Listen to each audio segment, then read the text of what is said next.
The Adam and Eve Story. By John Thomas. With a rumble so low as to be inaudible, growing, throbbing, then fuming into a thundering roar, the earthquake starts, only it's not like any earthquake in recorded history. In California the mountains shake like ferns in a breeze, the mighty Pacific rears back and piles up into a mountain of seawater more than 2 miles high, hence starts its race eastward. With the force of 1,000 armies the wind attacks, ripping, shredding everything in its supersonic bombardment. The unbelievable mountain of Pacific seawater follows the wind eastward, burying Los Angeles and San Francisco as if they were but grains of sand. Nothing, but nothing, stops the relentless, overwhelming onslaught of wind and ocean. Across the continent the 1,000-mile-per-hour wind wreaks its hell, its unholy vengeance, everywhere, mercilessly, unceasingly. Every living thing is ripped into shreds while being blown across the countryside, and earthquakes leave no place untouched. In many places the Earth's molten sublayer breaks through and spreads a sea of white-hot liquid fire to add to the Holocaust. Within 3 hours the fantastic wall of seawater moves across the continent, burying the wind-ravaged land under 2 miles of seething water coast to coast. In a fraction of a day all vestiges of civilization are gone, and the great cities, Los Angeles, San Francisco, Chicago, Dallas, New York, Boston, are nothing but legends. Barely a stone is left where millions walked just a few hours before. A few lucky ones who managed to find shelter from the screaming wind on the lee side of a high mountain peak, such as empty massive, watched the sea of molten fire breaking through the quaking valleys below. The raging waters follow at supersonic speeds, piling higher and higher, steaming over the molten earth fire, and rising almost to their feet. Only great, high mountains such as this one can withstand the cataclysmic onslaught. North America is not alone in her death throes. Central America suffers the same cannonade, wind, earth fire, and inundation. South America finds the Andes not high enough to stop the cataclysmic violence pounded out by nature in her berserk rage. In less than a day, Ecuador, Peru, and western Brazil are shaken madly by the devastating earthquake. The Andes are piled higher and higher by the Pacific supersonic onslaught as it surges over itself against the mountains. The entire continent is burned by molten earth fire, buried under cubic miles of catastrophically violent seas, then turned into a frozen hell. Everything freezes. Man, beast, plant, and mud are all rock-hard in less than 4 hours. Europe cannot escape the onslaught. The raging Atlantic piles higher and higher on itself, following the screeching wind eastward. The Alps, Pyrenees, Urals, and Scandinavian mountains are shaken, then heaved even higher when the wall of seawater strikes. Western Africa and the sands of the Sahara vanish in nature's wrath, under savage attack by wind and ocean. The area bounded by Zaire, South Africa, and Kenya suffers only severe earthquakes and winds, little inundation. Survivors there marvel at the sun, standing still in the sky for nearly half a day. Eastern Siberia and the Orient suffer a strange late indeed, as though a giant subterranean scythe sweeps away the Earth's foundations, accompanied by high wind in its screaming symphony of supersonic death and destruction. As the Arctic basin leaves its polar home, Eastern Siberia, Manchuria, China and Burma are subjected to the same annihilation as South America. Wind, earth fire, inundation, and freezing, jungle animals are shredded to ribbons by the wind, piled into mountains of flesh and bone, and buried under avalanches of homogenized seawater and mud. Then comes the sudden, seemingly infinite supply of terrible, instantly paralyzing temperature drop of 180 degrees Fahrenheit. Not man, beast, plant, muck, earth, nor water is left unfrozen in the entire eastern Asian continent, most of which remains below sea level. Antarctica and Greenland, with their ice caps, now rotate around the Earth in the torrid zone, and the fury of wind and inundation marches on for 6 days. During the 6th day the oceans start to settle in their new homes, running off the high grounds. On the 7th day the horrendous rampage is over. The Arctic Ice Age is ended, and a new Stone Age begins. The oceans, the great homogenizers, have laid down another deep layer of mud over the existing strata in the Great Plains, as exposed in the Grand Canyon, Painted Desert, Monument Valley, and the Badlands. The Bay of Bengal Basin, just east of India, is now at the North Pole. The Pacific Ocean, just west of Peru, is at the South Pole. Greenland and Antarctica, now rotating equatorially, find their ice caps dissolving madly in the tropical heat. Massive walls of water and ice surge toward the oceans, taking everything, from mountains to plains, in gushing, heaving paths, while creating immense seasonal moraines. In less than 25 years the ice caps are gone, and the oceans around the world rise over 200 feet with the newfound water. The torrid zone will be shrouded in a fog for generations from the enormous amounts of moisture poured into the atmosphere by the melting ice caps. New ice caps begin to form in the new polar areas. Greenland and Antarctica emerge with verdant, tropical foliage. Australia is the new, unexplored continent in the North Temperate Zone, with only a few handfuls of survivors populating its vastness. New York lies at the bottom of the Atlantic, shattered, melted by earth fire, and covered by unbelievable amounts of mud. Of San Francisco, Los Angeles, Chicago, Dallas and Boston, not a trace is left. They all will join the legends of the 7 cities of Cibola. What's left of Egypt emerges from its Mediterranean inundation new and higher, still the land of the ages. The commonplace of our time becomes the mysterious Baalbek of the new era. A new era. Yes, the cataclysm has done its work well. The greatest population regulator of all does once more for man what he refuses to do for himself and the planet on which he lives, and drives the pitiful few who survive into a new Stone Age. After this cataclysm we join Noah, Adam and Eve, Atlantis, Mu, and Olympus, and Jesus joins Osiris, Ta'aroa, Zeus, and Vishnu. The Great Floods. Noah, Adam and Eve, Vishnu, Osiris. What do they have in common? They represent eras ages apart, and yet, somehow, they all join hands in the next cataclysm, and walk with us. There are others who walk with us, too, men of science, long forgotten, those who first saw that these tumbles, these cataclysmic catastrophes, or revolutions, of the Earth's shell have happened before, countless times. J. André de Luc in 1779 and Georges Cuvier in 1812 were the foremost. Dolomieu, the famous mineralogist, joined the consensus, as did Escher and Farrell, the Swiss geologists, also J. André de Luc Jr. and von Buch. They all agreed that the cataclysms were caused by sudden revolutions in the wrong direction by the surface of the Earth. Cuvier, in his Theory of the Earth, first published in 1812, based his conclusions on his unparalleled correlative research in stratigraphy, comparative anatomy, and paleontology. As a matter of fact, Cuvier was the founder of the science of comparative anatomy, based on his pioneering, self-taught work in that field. At that time he wrote, "Every part of the Earth, every hemisphere, every continent, exhibits the same phenomenon.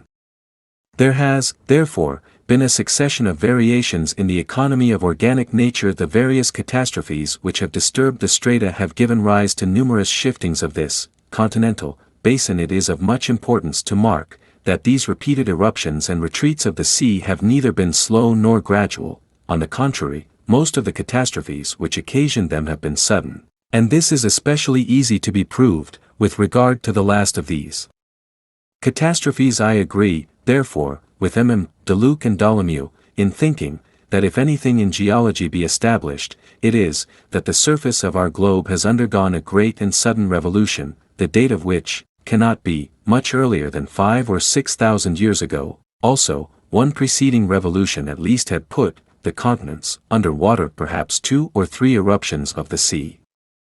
These alternations now appear to me to form the problem in geology that it is of most importance to solve. In order to solve it satisfactorily, it would be necessary to discover the cause of these events. These ideas have haunted, I may almost say have tormented me, during my researches among fossil bones, researches which embrace but a very small part of those phenomena of the age preceding the last general revolution of the globe, and which are yet intimately connected with all the others. Many attempts have been made to answer the charge made to the geological profession by Cuvier to explain these sudden revolutions in the wrong direction. Among others, Velikovsky tried it through his studies of myths and legends, Hapgood tried it, Hugh Brown attempted, and in the process amassed a tremendous library of geological data. Every time the cataclysmic concept has risen, the beast has been stoned, burned at the stake, beaten to a pulp, and buried with a vengeance, but the corpse won't stay dead. Each time, it raises the lid of its coffin and says in sepulchral tones, "You will die before I." The latest of the challengers is Professor Frank C. Hibben, who in his book, The Lost Americans*, said, "This was no ordinary extinction of a vague geological period which fizzled to an uncertain end. His death was catastrophic and all-inclusive. What caused the death of 40 million animals? The corpus delicti in this mystery may be found almost anywhere. Their bones lie bleaching in the sands of Florida and in the gravels of New Jersey. They weather out of the dy terraces of Texas and protrude from the sticky ooze of the tar pits off Wilshire Boulevard in Los Angeles. The bodies of the victims are everywhere. We find literally thousands together. Young and old, full with d.im, calf with cow. The muck pits of Alaska are idled with evidence of universal death. A picture of quick extinction. Any argument to the cause must apply to North America, Siberia, and Europe as well. Thomas Y. Crowell Company, New York, Apollo edition, 1961. Mammoth and bison were torn and twisted as though by a cosmic hand in a godly rage. In many places the Alaskan muck blanket is packed with animal bones and debris in trainload lots. Mammoth, mastodon, bison, horses, wolves, bears, and lions. A faunal population, in the middle of some cataclysmic catastrophe, was suddenly frozen in a grim charade. Supernatural winds, volcanic burning, inundation and burial in muck, preservation by deep freeze of both torn-up animals and muck. Any good solution to a consuming mystery must answer all of the facts, challenges Hibben. The challenge wouldn't leave me alone. Like a hunger, it gnawed at my subconscious. I could hear the deep tones of Cuvier's challenge, find the cause of these events, still reverberating through the sacred halls of science, ghostly, unanswered. I felt Hibben's challenge, prodding, answer all of the facts. I decided that this cataclysmic concept, this catastrophic end which visits our planet time after time, needed verification or refutation once and for all. The first step was to gather all of the known, accepted data from as many sciences pertaining to our planet as possible: stratigraphy, archaeology, radiology, anthropology, paleontology, and oceanography, plus cosmology and astronomy, and seismology and oceanography, and paleolanguages such as prehistoric Mayan. Even evolution could not be ignored. Further, correlation of the data between the sciences had in honored. All of the foregoing gave the answer. Although there is enough data in most sciences to indicate that these cataclysms happen, there was not enough in each science to derive the process or prove the concept, but between science cross-correlation showed indeed that the concept was true. Not only did it verify that the events have happened, but disclosed when the last 5 cataclysms were, and what positions the shell of the Earth has been in for the last 35,000 years. This was a first-time effort for certain. So, after years of research, beginning in 1949, Cuvier's challenge had an answer: yes, indeed, cataclysms do happen, but I had not yet found the answer to his challenge: find the cause of these events. It would take me 20 more years to find the cause, the trigger of cataclysms. What makes them start? And further, exactly what is it that happens after it starts? It is the process of a cataclysm. Finally, what is the timetable of cataclysms? It was obvious already from the data that it was nonlinear. Was it a mathematical function that we could derive from the data? Or is it random and frustrating in its unpredictability? The more learned, the more to be discovered and learned. Meanwhile, what a chase! And what a dramatic story of the Earth's history we uncovered, civilizations of more than 20,000 years ago more advanced than our wildest imagination, prehistoric legends from Greece, Egypt, India, and South America which became history instead of legend, lost continents in the Atlantic and Pacific which became dated realities, with logical reasons for their sudden disappearance. Yes, Vishnu came alive, a man who lived through a cataclysm many thousands of years ago, actually 10 cataclysms ago. Now he is known as the Hindu god of 10 resurrections from the waters. Osiris was rediscovered, he was the Jesus of his time, a man of Egypt, some 15,000 years ago. Noah smiled at us from the pages of the Epic of Gilgamesh, he actually was a Sumerian named Utnapishtim, who lived just around 7,000 years ago. The ark he built is more than legend. The process of a cataclysm is known now. Look at the cross-section of the Earth inside the front cover. You'll see two molten layers, the yellow ones. The important one is the thin molten layer starting 60 miles down, extending 60 miles deeper to 120 miles below the surface of the Earth. The thick, deep molten layer, starting 1,800 miles down at the bottom of the mantle, and extending 1,300 miles deeper, is the outer core. Seismology has proven these two yellow layers to be molten, and they are white-hot. Over 2,500 degrees Fahrenheit. The outer, 60-mile thick layer is the one which supplies the volcanoes with the molten lava they spew forth. Inside the Earth, the electrical and magnetic structure of the interior makes these layers act as if they were near solid, or plastic. As long as the interior in magnetic and electrical structure of the Earth maintains its orderliness, this old Earth keeps on rotating on axis in a normal manner. If anyone doubts that Antarctica's ice cap is growing, it has been proven that it is growing at the rate of a Lake Ontario per year. So is Greenland growing. Since they are not centered on the Earth's axis of rotation, they develop centrifugal forces coupling with each other, in a direction perpendicular to the Earth's axis. It's like swinging a bucket of water around yourself on a rope.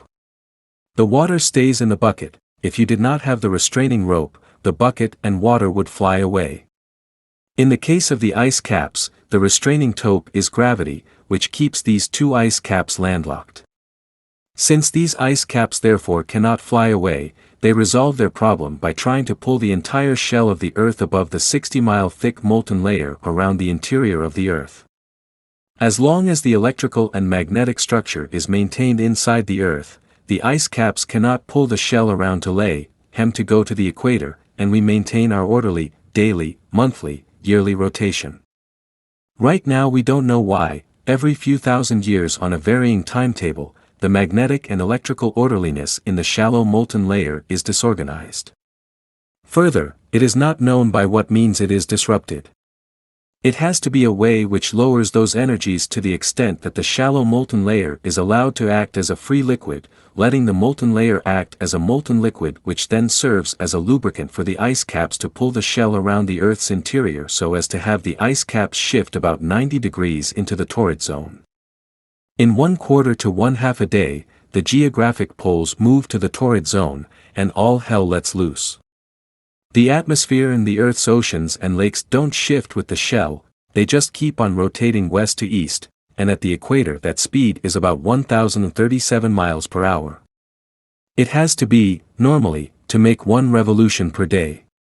So, while the shell shifts with the poles going to the equator, the winds and oceans continue eastward, blowing and flooding across the Earth at supersonic speeds, inundating continents with water miles deep, destroying everything with which man ever dealt, including himself. That's a summary of the process. Now what about the trigger? This turned out to be the most elusive piece of the whole puzzle. We couldn't rely on some supernatural assumption, like sometime happenings in the heavens of a vague character which actually violated the laws of nature. No, it had to be something natural, a part of nature's ordinary structure, which disrupts the Earth's inner electrical and magnetic structure whenever a cataclysm happens. It also has to be a kind of happening which decreases the inner electrical and magnetic forces to the extent that they cannot support keeping the shallow molten layer acting as if it were plastic, or near solid.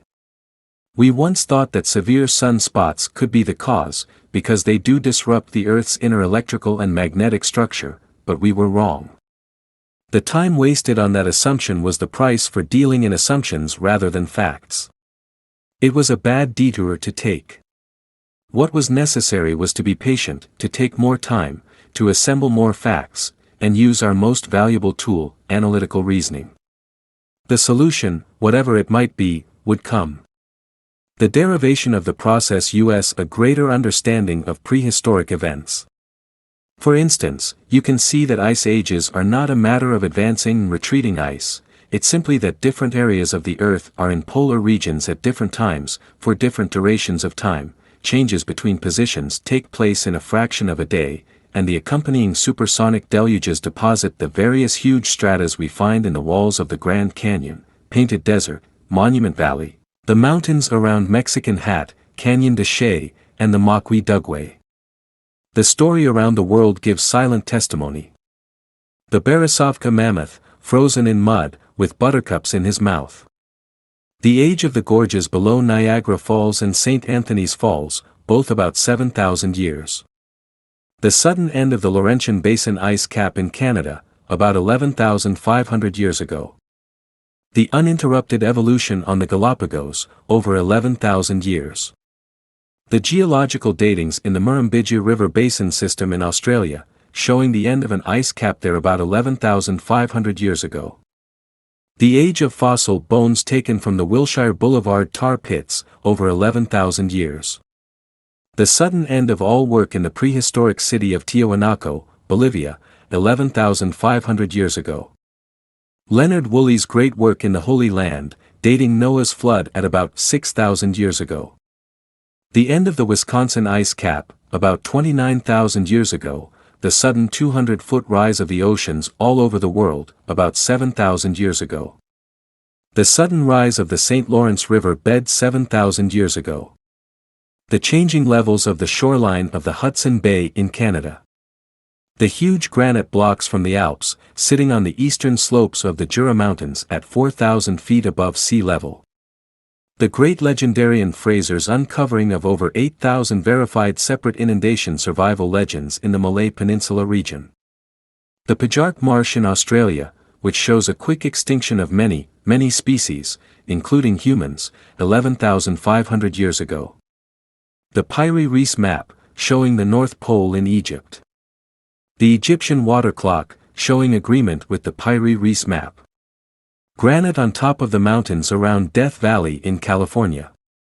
The great stratifications of the Grand Canyon, Painted Desert, Monument Valley, and Badlands, each layer homogeneous, showing it to be deposited there suddenly by fantastic amounts of super swift water. The present growth of the Antarctic ice cap, approximately 293 cubic miles of ice per year. The legends from primitive man in Tierra del Fuego at the southern tip of South America of the day the sun set in the wrong direction. The legends from primitive man in Peru of the day the sun stood still. The legends from Malayan and Sumatran tribal aborigines of the long night. The Varv, Earth strata, counts in Renschel, Minnesota, and Hackensack, New Jersey, which conform with each other. The prevalence of jade in the Orient, which is material heaved up from the mantle, near equatorial pivot points during a cataclysm. The fantastic evidence of burgeoning tropical plants in Arctic Siberia, Alaska and Antarctica, frozen and preserved for thousands of years in a fraction of a day during a cataclysm. The similarity of languages the world over, from Polynesian to Greek, to Egyptian, to Mayan, to Eskimo, to Yakut, to Oriental, and more. The footprints of dinosaurs, imprinted in beds of deposited mud, frozen before the prints could deteriorate, remaining frozen for thousands of years to allow the mud prints to ossify for us to see as dinosaur in rock beds today. The correlation of ice ages, stone ages, and quick extinctions of all species the world over. The survival of primitive life at the equatorial pivot points, the last two being the Malay Peninsula and the Galapagos, both now rife with lizards. The existence of a coral reef on the floor of the Arctic Ocean. And more, and more, and more, and more, give us a prehistoric historic picture of the positions of the Earths in two dining the past 35,000 or more years. The overwhelming evidence, when put in order, gives a dramatic picture of which areas have been at the North Pole, when they moved to the pole, when they moved away from the pole, and how long they were there. The chart is on the next page. Notice that the end of an era is the same as the start of the next era. Although the chart is in terms of years ago and years duration, do remember that the change from one era to the next occurs in a fraction of a day, short enough to be called abrupt. Yes, Noah, Adam and Eve, Osiris, Taroa, Zeus, and Vishnu have much deeper meaning now, and, as they join hands and walk with us, we hear Adam and Eve saying, "Listen, for now we can truly share our story with you." The story. Enigma. Pursuit. Unraveling. It's funny how some things can plague you from childhood through your adult years. Not big things, but little things, which don't exactly persist, but annoyingly stick their head through your life's door and say, "Boo," just to let you know they're still there. If I made a list of all these things in my life, it might take up a whole book. I'd like to talk about just one of these bugaboos. From the first time I heard the story of the creation in Adam and Eve, it buzzed me, as my young son would say.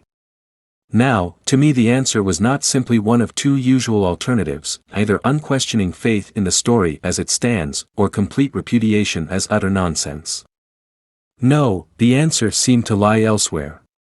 If the story were taught as the truth so uniformly, in spite of its apparent divergence from scientific truths, then to me the true course would seem to be a search for the foundation of the story, which would then lead to a true reading of it. The pursuit happened almost by accident. Years of data correlation in studying the Earth tumbling concept has shown the last tumble to have occurred about 6,500 years ago, that Noah, or Utnapishtim, or whatever his name was, did exist and did survive that particular cataclysm. A friend of mine suggested that Genesis I is almost a perfect description of conditions on our planet right after a cataclysm, including about a week following on rereading it. I had to agree. Genesis 2 even mentions that a mist, proper translation, inundation, arose from the earth and watered the whole face of the ground. Well, now. This was worth thinking about. If it were so, then it would be the cataclysm preceding Noah's, another fascinating story, about 11,500 years ago. This, then, could be approximately the time of the Adam and Eve story. The pursuit started. If the story did originate with that cataclysm, in what language was it first written? Certainly not Hebrew or Greek, for as far as we know, they didn't even exist at that time. Was it possible to delve into the vanished pages of prehistory and find both the language and the story as originally written? If we look to men such as Don Antonio Batres Joroqui and James Churchward, we may have our answer. Certainly their knowledge of prehistoric languages could be a key, and later we'll discuss the role of Naga and ancient Mayan in the story of Adam and Eve. First, however, let's examine the history of Genesis 1, 2, and 3. There are many schools of thought on this subject. The predominant one is that Moses was the originator. This seems not obtuse, since Moses was reared in the Egyptian tradition, in a royal household. He probably had access to many religious writings and teachings now lost with the passing of the archives in Egypt, in Alexandria, Heliopolis, and Sais. Certainly the 10 Commandments were a condensation of the 42 questions of Osiris for entering heaven. If Moses did write part of the Old Testament, he then must have had Nagai tablet writings, or Egyptian interpretations of them handed down to the Egyptians for thousands of years through the royal households, and the Egyptian priesthood had knowledge of a cataclysm 11,500 years ago, from our time. Priests of Egypt are supposed to have told Solon during his 10 years in Egypt, about 600 BC, that 9,000 years before that time there was a cataclysm which buried Atlantis beneath the ocean. Note that 9,000 plus 600 BC plus 1950 AD equals 11,550 years ago. Moses' brother, Aaron, became the first chief and priest of the Hebrews about 1300 BC, somewhere between 15 and 18 generations later, the chief priesthood having been handed down from father to son through the generations. Sariah, or Sarias, was the chief priest, see Ezra, and 1 and 2 Esdras. Later, in 586 BC, in the 19th year of Nebuchadnezzar's reign, Sariah was executed, and his son Ezra made a captive in Persia, see 2 Kings. Jerusalem was sacked, and all Hebrew laws and records of the Old Testament were burned with the temple at Jerusalem, by Nebuzaradan, Nebuchadnezzar's captain of the guard. In 458 BC, the 7th year of Artaxerxes' reign Persia, Ezra was commissioned to re-establish the Hebrew religion and law. According to 2 Esdras, Ezra rewrote the history of the Hebrews from the beginning, and re-established their laws. Now, from 586 to 458 BC is 128 years. The latest that Ezra could have been born was after his father Sariah's execution, as well could be, see Onan's story, Genesis 38 verse 8 through 10, therefore, the youngest he could have been in 458 BC was 127. He was working on a long memory. Let's examine this anomaly.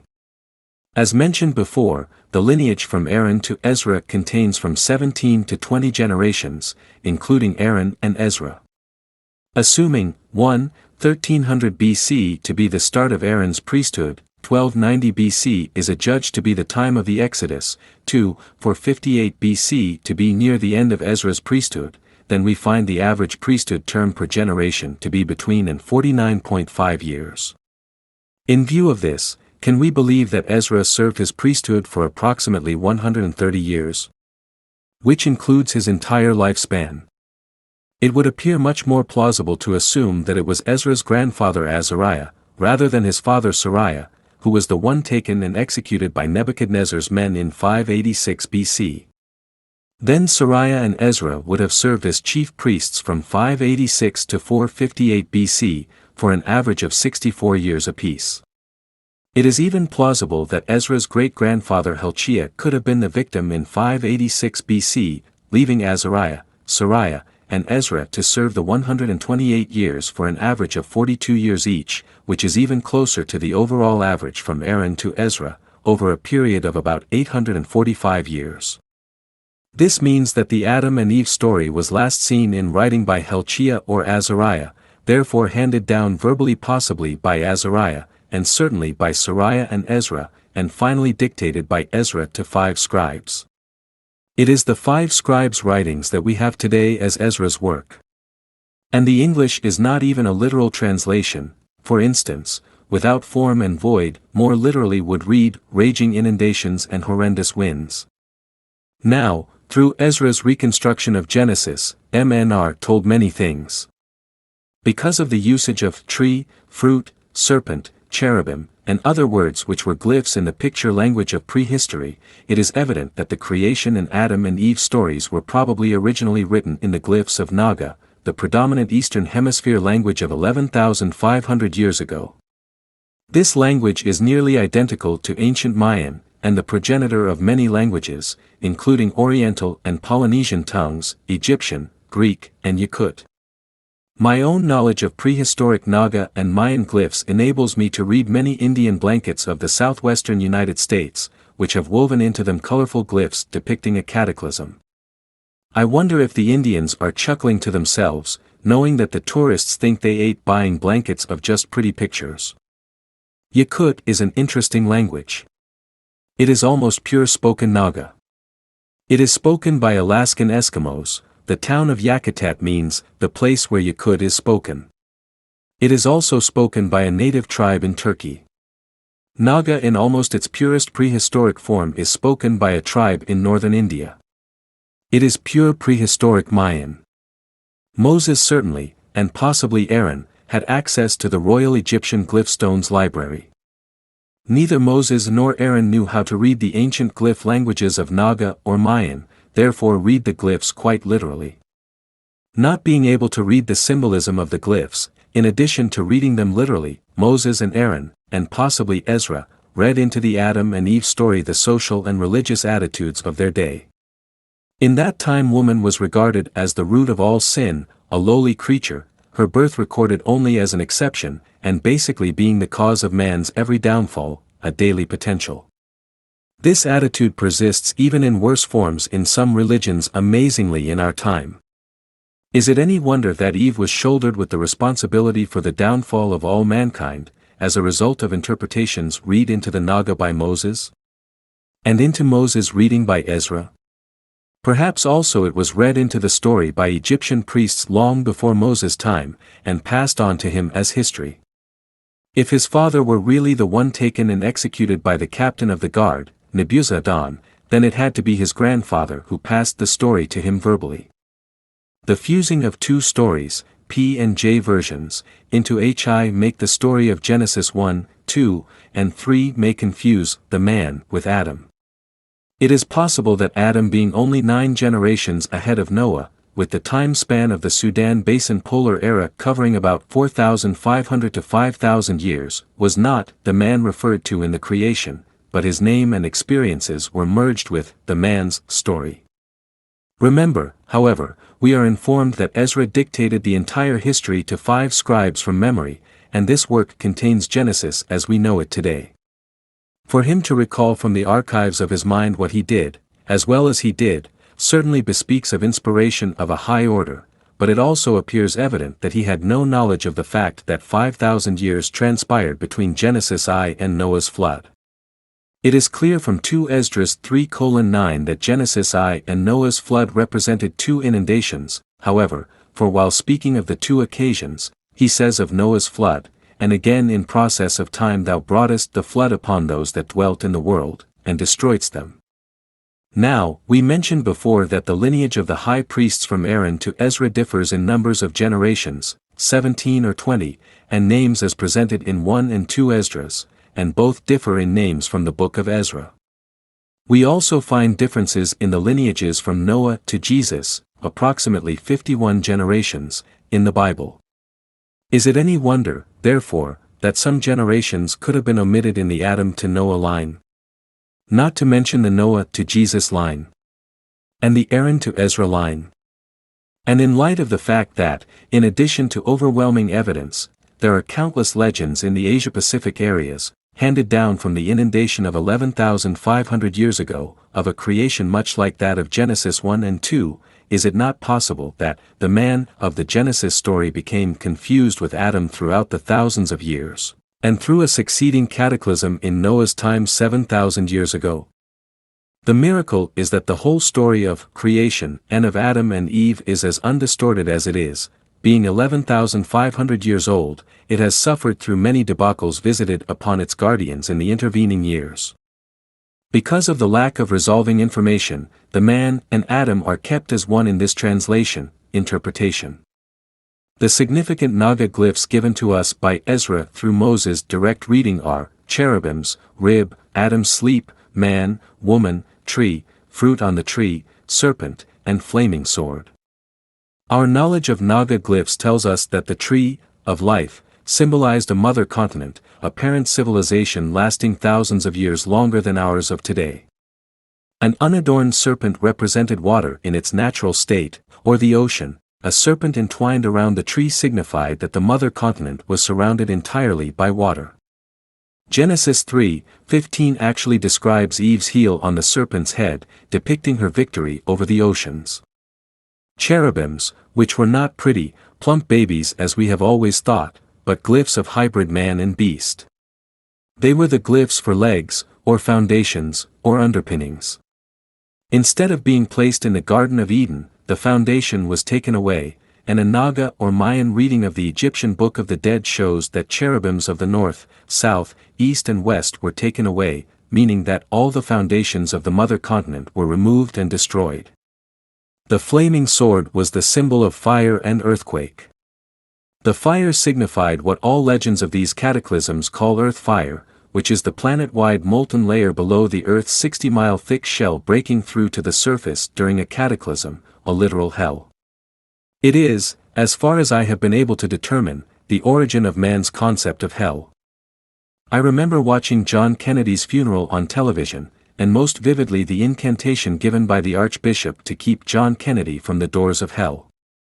His words went back to pre-Christian Rome, for in describing those gates of hell, He painted a picture of hell exactly like that of the molten sublayer breaking through the Earth's shell. It had to be handed down through thousands of years from one who had actually seen it. Chills ran up and down my spine as it stamped an indelible impression on my mind. Now to the tree. Fruit growing on that tree symbolized the mankind which settled the mother continent ages before Adam and Eve. Their eating the fruit tells us they were descended from this original mankind. Eve eating first signifies that she was the younger generation, Adam eating second signifies that he was her father, which made her his daughter. His daughter. Yes. It is the origin of one of the oldest Hebrew laws. In a catastrophe, if but a male and female survive, they must mate, regardless of their relationship. If you want to check on this, read the story of Lot and his two daughters. The daughters were simply obeying Hebrew law. He is stated to be too drunk to know what he was doing. Ha! If he were, he couldn't have performed. He must have been a good actor. The glyph of the creation is even more revealing. There are three figures represented on the stone. The top figure is the face of a sleeping or dead person. There were no separate symbols for death and sleep in Naga, both were represented as the same. The middle figure is shown as a male, and the bottom figure a female who is represented as the mother of all mankind. In addition, there are curved lines from the sleeping or dead person and the male middle figure to the bottom of the female figure. This glyph has been interpreted to mean that the middle figure, a male, was put to sleep, shown by the top figure, and a rib, or ribs, removed from him, the ribs being the curved lines, and fashioned into the bottom figure, the female mother of all mankind. This fits beautifully with the story of Eve's creation, Adam therefore being both the male middle figure and the top figure, a sleeping or dead person. There is a hitch to this story, however. The top figure, either sleeping or dead, is depicted as a female. How could it be Adam, asleep, awake, dead or alive? Moreover, in Naga the curved lines denote parentage rather than ribs, so, more reasonably, it appears that the top figure is a dead female, whose offspring by the male middle figure, Adam, was the bottom female figure, Eve, the mother of all mankind. I have been asked countless times how one can tell the top figure to be a dead female, to the extent that I guess I owe an answer here. In Naga and prehistoric Mayan, they show that they worshipped but one deity, and represented that deity by a glyph of a circle representing the sun. Any time a circle was shown on a tablet, it could only represent their deity.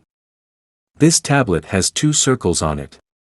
Purists have stated that the writers of this tablet meant to show double intensity of the deity. Strange, I have never seen anywhere a double intensity of two circles in either Naga or prehistoric Mayan.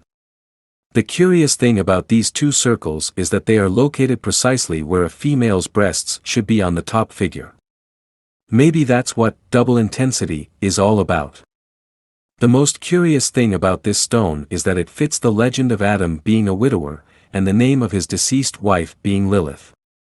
If true, it would also reveal Lilith to be Eve's mother. So, in essence, the story as read from the glyphs would be that Adam and Eve, who lived in the Garden of Eden on the mother continent, tree, were descended from the original mankind, fruit, of that land, which incidentally was surrounded entirely by water, serpent entwined around the tree. Eve was Adam's daughter, and he was a widower. They realized that, in order to survive, they had to leave and never try to return, for the motherland was destined to be destroyed by a cataclysmic inundation. Eve had perceived this coming event, and Adam asked her how she had discovered it. She answered that she had inherited the intelligence to do so from her ancestors. As a result, she had gained victory over the inundation, Eve's heel on the serpent's head. They left the motherland, and afterward the continent, tree, was subjected to a fiery earthquake, flaming sword, during which it lost its foundations, cherubims, and sank beneath the ocean, serpent, which remained forever afterward burying the continent, forever afterward crawling on its belly. So let's review the event, 2 cataclysms ago, and then apply our knowledge toward a representative translation interpretation of Genesis 1, 2, and 3. It may be the most accurate reading of a story written 1,500 years ago. The event. 11,500 years ago. Did you ever sit down for an evening at a card table with a 1,000-piece puzzle? By yourself? It takes hours and hours to put it together, doesn't it, with trial and error, and patience, all playing their parts. We're still trying out some of the as yet unfitted pieces in our worldwide puzzle, and we've been at the table since 1949. However, even though still not complete, it shows us a graphic representation of the Earth's picture as it was 11,500 years ago. Look at a globe of the world. Pick out longitude 90 degrees west, latitude 60 degrees north. This point is in the western part of the Hudson Bay. Now hold the globe so that the spot 90 degrees, west 60 degrees, N is at the North Pole, on the axis of rotation. This was the configuration of the world between 18,500 years ago and 11,500 years ago. The North Polar ice cap formed the Laurentian Basin in Canada. The continents, however, were not quite the same. There was a huge continent in the Atlantic Ocean, which stretched from England across the Atlantic to the Bahamas. The Caribbean Sea and possibly even the Gulf of Mexico did not exist. There is evidence of the Caribbean being land at that time. An ice cap on the globe's opposite side from Hudson Bay covered Western Australia, and Eastern Australia was burgeoning with humans, animals, birds, vegetation, and rivers. There was another continent in the Pacific, covering an area now ringed by the Hawaiian Islands, the Galapagos, Easter Island, Tahiti, the Solomons, and the Caroline Islands. Have you ever noticed the heavy sedimentary stratifications making up the top half of Diamond Head? They have the same characteristics of the strata exposed in the walls of Grand Canyon, Monument Valley, and the mysterious Canyon de Chelly. The province of Ceylon held the major civilization of India. Ayodhya in northern India was the thriving capital of that country. It was then called Ajudea. Greece, land of the Hellenes, was the home of a tall, blue-eyed, blonde race with standards of science and law unmatched to this day. The Amazon basin was an inland sea, legends call it the Sea of Xerxes, and the mouth of the Amazon River was then a wide, seagoing connection between the Atlantic and the Sea of Xerxes. The western coast of South America was not mountainous. Indications are that the prehistoric city of Tiahuanaco, Bolivia, now at 12,500 feet above sea level, was at sea level. It was a metropolis seaport, with a canal system for seagoing ships, as large as any today, traversing from the Pacific to an inland sea.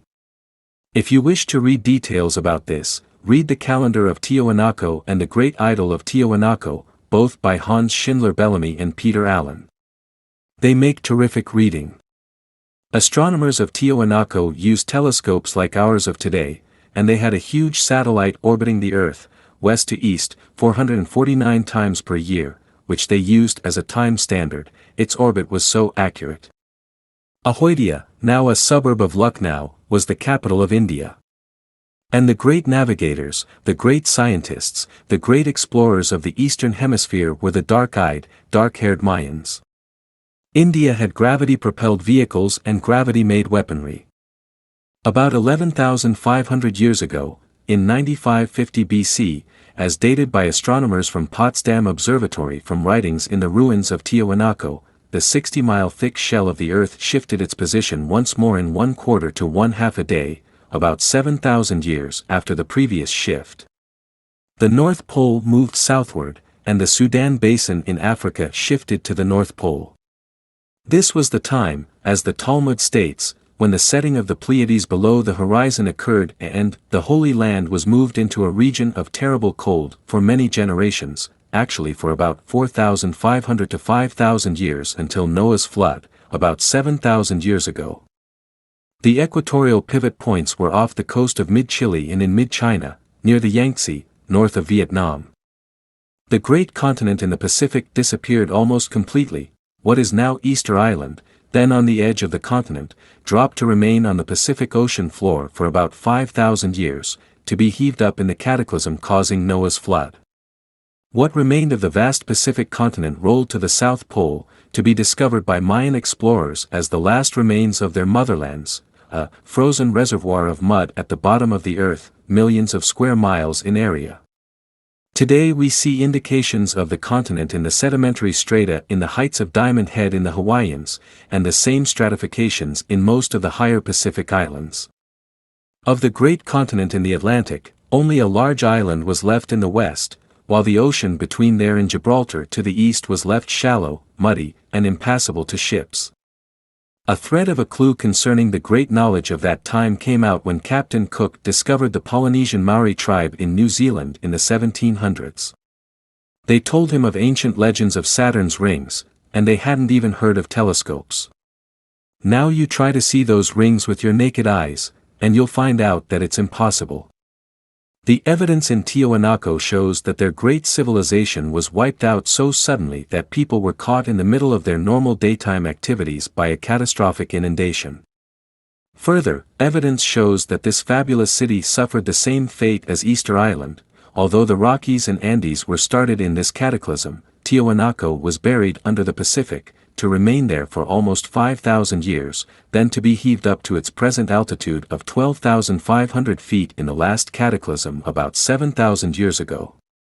So the cataclysm of 11,500 years ago saw the Hudson Bay and the opposite area just southwest of Australia both roll to the equator on opposite sides of the Earth, and the Sudan Basin roll to the North Pole, to remain there for about the next 4,500 to 5,000 years. While this shift was occurring, taking only 1/4 to 1/2 a day to complete itself, the Earth's oceans and atmosphere, through angular momentum, kept rotating in their normal direction during most of the shift, with oceans violently inundating most of the lands of the Earth at supersonic speeds, and the atmosphere bringing unimaginable hurricanes of supersonic wind velocities. Whole continents were subjected to tremendous upheavals and earthquakes. Huge mountain ranges were created. The 60-mile thick molten layer below the 60-mile thick shell of the Earth broke through the shell in places all over the world, and was thereafter called Earth Fire by the pitiful few who survived. Pitiful few? The whole Earth? Best estimates are less than 1% of all life on our Earth. The oceans and winds took 6 days after the start of the cataclysm to resolve their holocaustic wars on the surface of the Earth, and on the 7th day began to settle down to about 5,000 years of normal activity and complacency. The 2-mile-thick ice caps of the Laurentian Basin and the Indian Ocean, having shifted from their polar homes and started a new course of revolving equatorially, proceeded to melt at tremendous speeds in the torrid heat, carving great grooves in the mountains as the rushing, gushing, swirling water and ice overwhelmed everything in their paths. The great amounts of moisture being poured into the atmosphere were to shroud the torrid zone in a dark fog for many years during several generations. The oceans rose some 200 to 300 feet all over the world with the sudden melting of the ice caps as they do after each cataclysm. The end of the Laurentian Ice Age and the start of the Old Stone Age was complete. The Mayan tongue lived on in scattered remnants, Polynesian tongues, Greek, Yakut, Egyptian, Eskimo tongues, nomadic, Oriental, German, American Indian, just about all languages. The resurrection from the waters, Tao, lived on in many stories from the Pacific of a man who survived, later to become Taaroa, Tongaroa, or Taroa, depending on which tribe's legend you find. Adam and Eve could have sprung from the same story. Who knows? Genesis, 4,500,000,000 years ago. This Regenesis, 11,500 years ago. Both in the Bible. A translation interpretation of Genesis 1, 2, and 3, from a reconstruction of what the Naga must have been to give us the chapters as we have them in English, then retranslating directly from Naga to English, bypassing Greek and Hebrew. The Book of Genesis. Chapters 1, 2, and 3. 1. In the beginning, 4.32 billion years ago, the universe was created in God's great design. Included was our sun, and our planet Earth. And during one of the many cataclysms that occurred during the Earth's history, this one being 11,500 years ago, the Earth's lands were all inundated with raging waters, and ravaged by horrendous winds, and the oceans were all dark with muddiness. And the ill wind thundered over the troubled waters also. And as the storms abated, sunlight came back to the face of the earth, as God intended. And, while the cataclysm was abating, once more darkness and sunlight were re-established and distinguishable, and it was good. And sunlight was again daytime, and darkness again nighttime, in accordance with God's design, and evening and morning made one day. Again, God's original design was that there be a sky between the clouds and oceans. And in accordance with God's design, the heavens were re-established, in that the sky again stood between the clouds and the oceans, as the onslaught of the great cataclysm abated. And God's heavens were indeed re-established, and that evening and morning were the beginning of the second day. And God's design was that the lands would not be entirely covered by the oceans as they were immediately following a cataclysm, so the disrupted oceans, now settling, drained off the higher lands. And, in accordance with God's design, the dry land was earth, and the waters oceans, and once again it was re-established and good, as God intended. And since God's design was that the earth should bring forth grass and herbs, yielding their seed, and the fruit yielding fruit containing its seed, and the earth was again re-established. Therefore the earth, being re-established, brought forth grass and herbs, yielding their seed, and the fruit tree yielding fruit containing its seed, and it was good, as God intended. And the evening and the morning were the start of the third day. In accordance with God's design, there were normally lights in the heavens, which served to indicate months, and seasons, and days, and years. Also they served to furnish light on the earth, as God intended. And as the great fog lifted, and the clouds broke, the sun and moon reappeared, and also the stars. And once again, as God intended, they shone from the heavens. And the sun and the moon again were able to divide light and darkness, which was good. And the evening and the morning were the start of the fourth day. And it was God's will that some of every creature living, and bird flying, should survive the cataclysmic inundation. Surviving then were the great whales, and every living creature of the sea, and every kind of winged fowl, and it was as God intended, and good. And they were blessed with God's original design to be fruitful, and reproduce, and replenish the oceans with sea life and the air with fowl. And the evening and the morning were the start of the fifth day. And it was God's will that some of every creature, cattle, and creeping thing, and beast of the earth, should survive the cataclysmic inundation. Surviving then were the beasts, the cattle, and everything that creeps on the earth, and it was as God intended, and good. And in accordance with God's design, man, who was created in the image God intended, also was to survive, and have dominion over the fowl of the air, and over the cattle, and over the earth, and over every creeping thing that creeps on the earth. So it was God's design that man, who was created in the image God intended, both male and female, would survive the cataclysmic inundation. And they were blessed with God's original design to be fruitful, and multiply, and replenish the earth, and control it, and have dominion over the fish of the sea, and over the fowl of the air, and over every living thing that moves on the earth.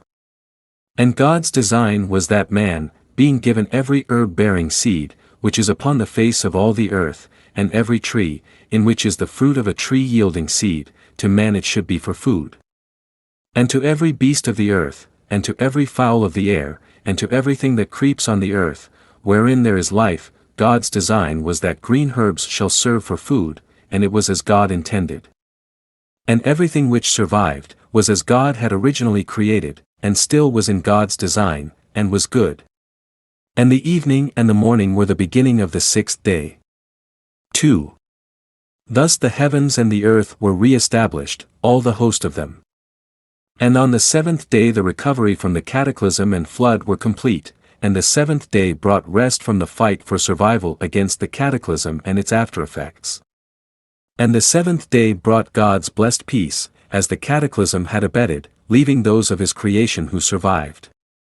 These are the same regenerations of the heavens and of the earth as they were re-established after the cataclysm previous to the one of this story, when the Lord God re-established the earth and the heavens. And every plant of the field before that cataclysm was in the earth, and every herb in the field before it grew.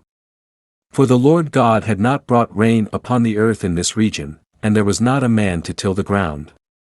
But there was this cataclysm, and great inundations rose over the earth. And it was God's will that man should rise up from the earth, and keep the breath of life, and remain a living soul. This is his story. And it was God's will, after a cataclysm, that a continent eastward be established, and there in Eden lived the man of this story. And from this land grew other civilizations, on other lands, with the motherland in the midst of all being the seat of wisdom, of all knowledge, both good and evil. And the inundation destroyed Eden, and left only its 4 offspring lands. Note, the next 4 verses are probably incorrect or incomplete, with the true descriptions locked in correct translations of Egypt's Book of the Dead, and the missing portion of the Piri Reis map. The first land is near the river Pison, which includes the whole land of Havilah, where there is gold. And the gold of that land is good, there is bdellium and the onyx stone. And the second land is near the river Gin, the same land which includes the whole land of Ethiopia. And the third land is near the river Hiddekel, that is the land toward the east of Assyria. And the fourth land is near the river Euphrates. And it was in God's province that the man was of Eden, where he lived and toiled. And he was descended from the original mankind which settled that motherland. And God's design was that the man was warned, although the motherland was the source of all knowledge, both good and evil, that if he stay therein, surely he would die. And it was God's design that the man should not he alone, therefore a mate should be his. And since God had originally created every beast of the field, and fowl of the air, and in his time Adam had named each one. And Adam gave names to all cattle, and to the fowl of the air, and to every beast of the field, but for Adam there was no mate. For Adam's mate had died, after giving birth to a child of Adam. And the child of the man was a female, made in the image God intended. And Adam said, This child is bone of my bone, and flesh of my flesh, and she grew into womanhood. Therefore, the man was both father and mother to her, and she abode with him, and they were one flesh. And the climate there was warm, requiring little or no clothing. 3. Now at the time of the beginning of this story, the oceans were in their normal state of quietness, and it was known to the woman of this story that she was not descended from any of the peoples of the lands which sprang from the mother continent. And God's design was that the woman would learn that people of the offspring lands would live on. But the people of the motherland, from whom she had descended, would surely all die. And she knew that in spite of the impending inundation, she surely would not die. For God's design was that from the day she was born, she was descended from the original mankind of the motherland, and was destined to know all, to discern both good and evil. And the woman, being of the motherland, and being wise and good, knew that both she and her father were descended from the original mankind of the motherland. And they both were wise, and had lived the good life, and it was that time of the year when some clothing was needed for warmth. And in the cool of those days, when they were wondering to which of the offspring lands they should go, and God's presence was felt strongly by them, Adam felt God's call. And said, I have heard God warning since summer, and have feared, for I knew not where to find refuge. And God's warning had come to him in the summer, as a warning to leave the land of his ancestors. And the man said, The woman who is my daughter, and descended from my ancestors, gave me this knowledge. And asked her, What gift of knowledge has God given you? And the woman said, I am of your ancestors and inherit their wisdom, and the coming inundations of the oceans has been made known to me. And God's design was that the oceans would so inundate the lands, and drown all cattle, and all beasts of the field, and bury all dust. And God has thus given me victory over the oceans, such that the seed of future generations is in you and me, for the oceans will drown all others.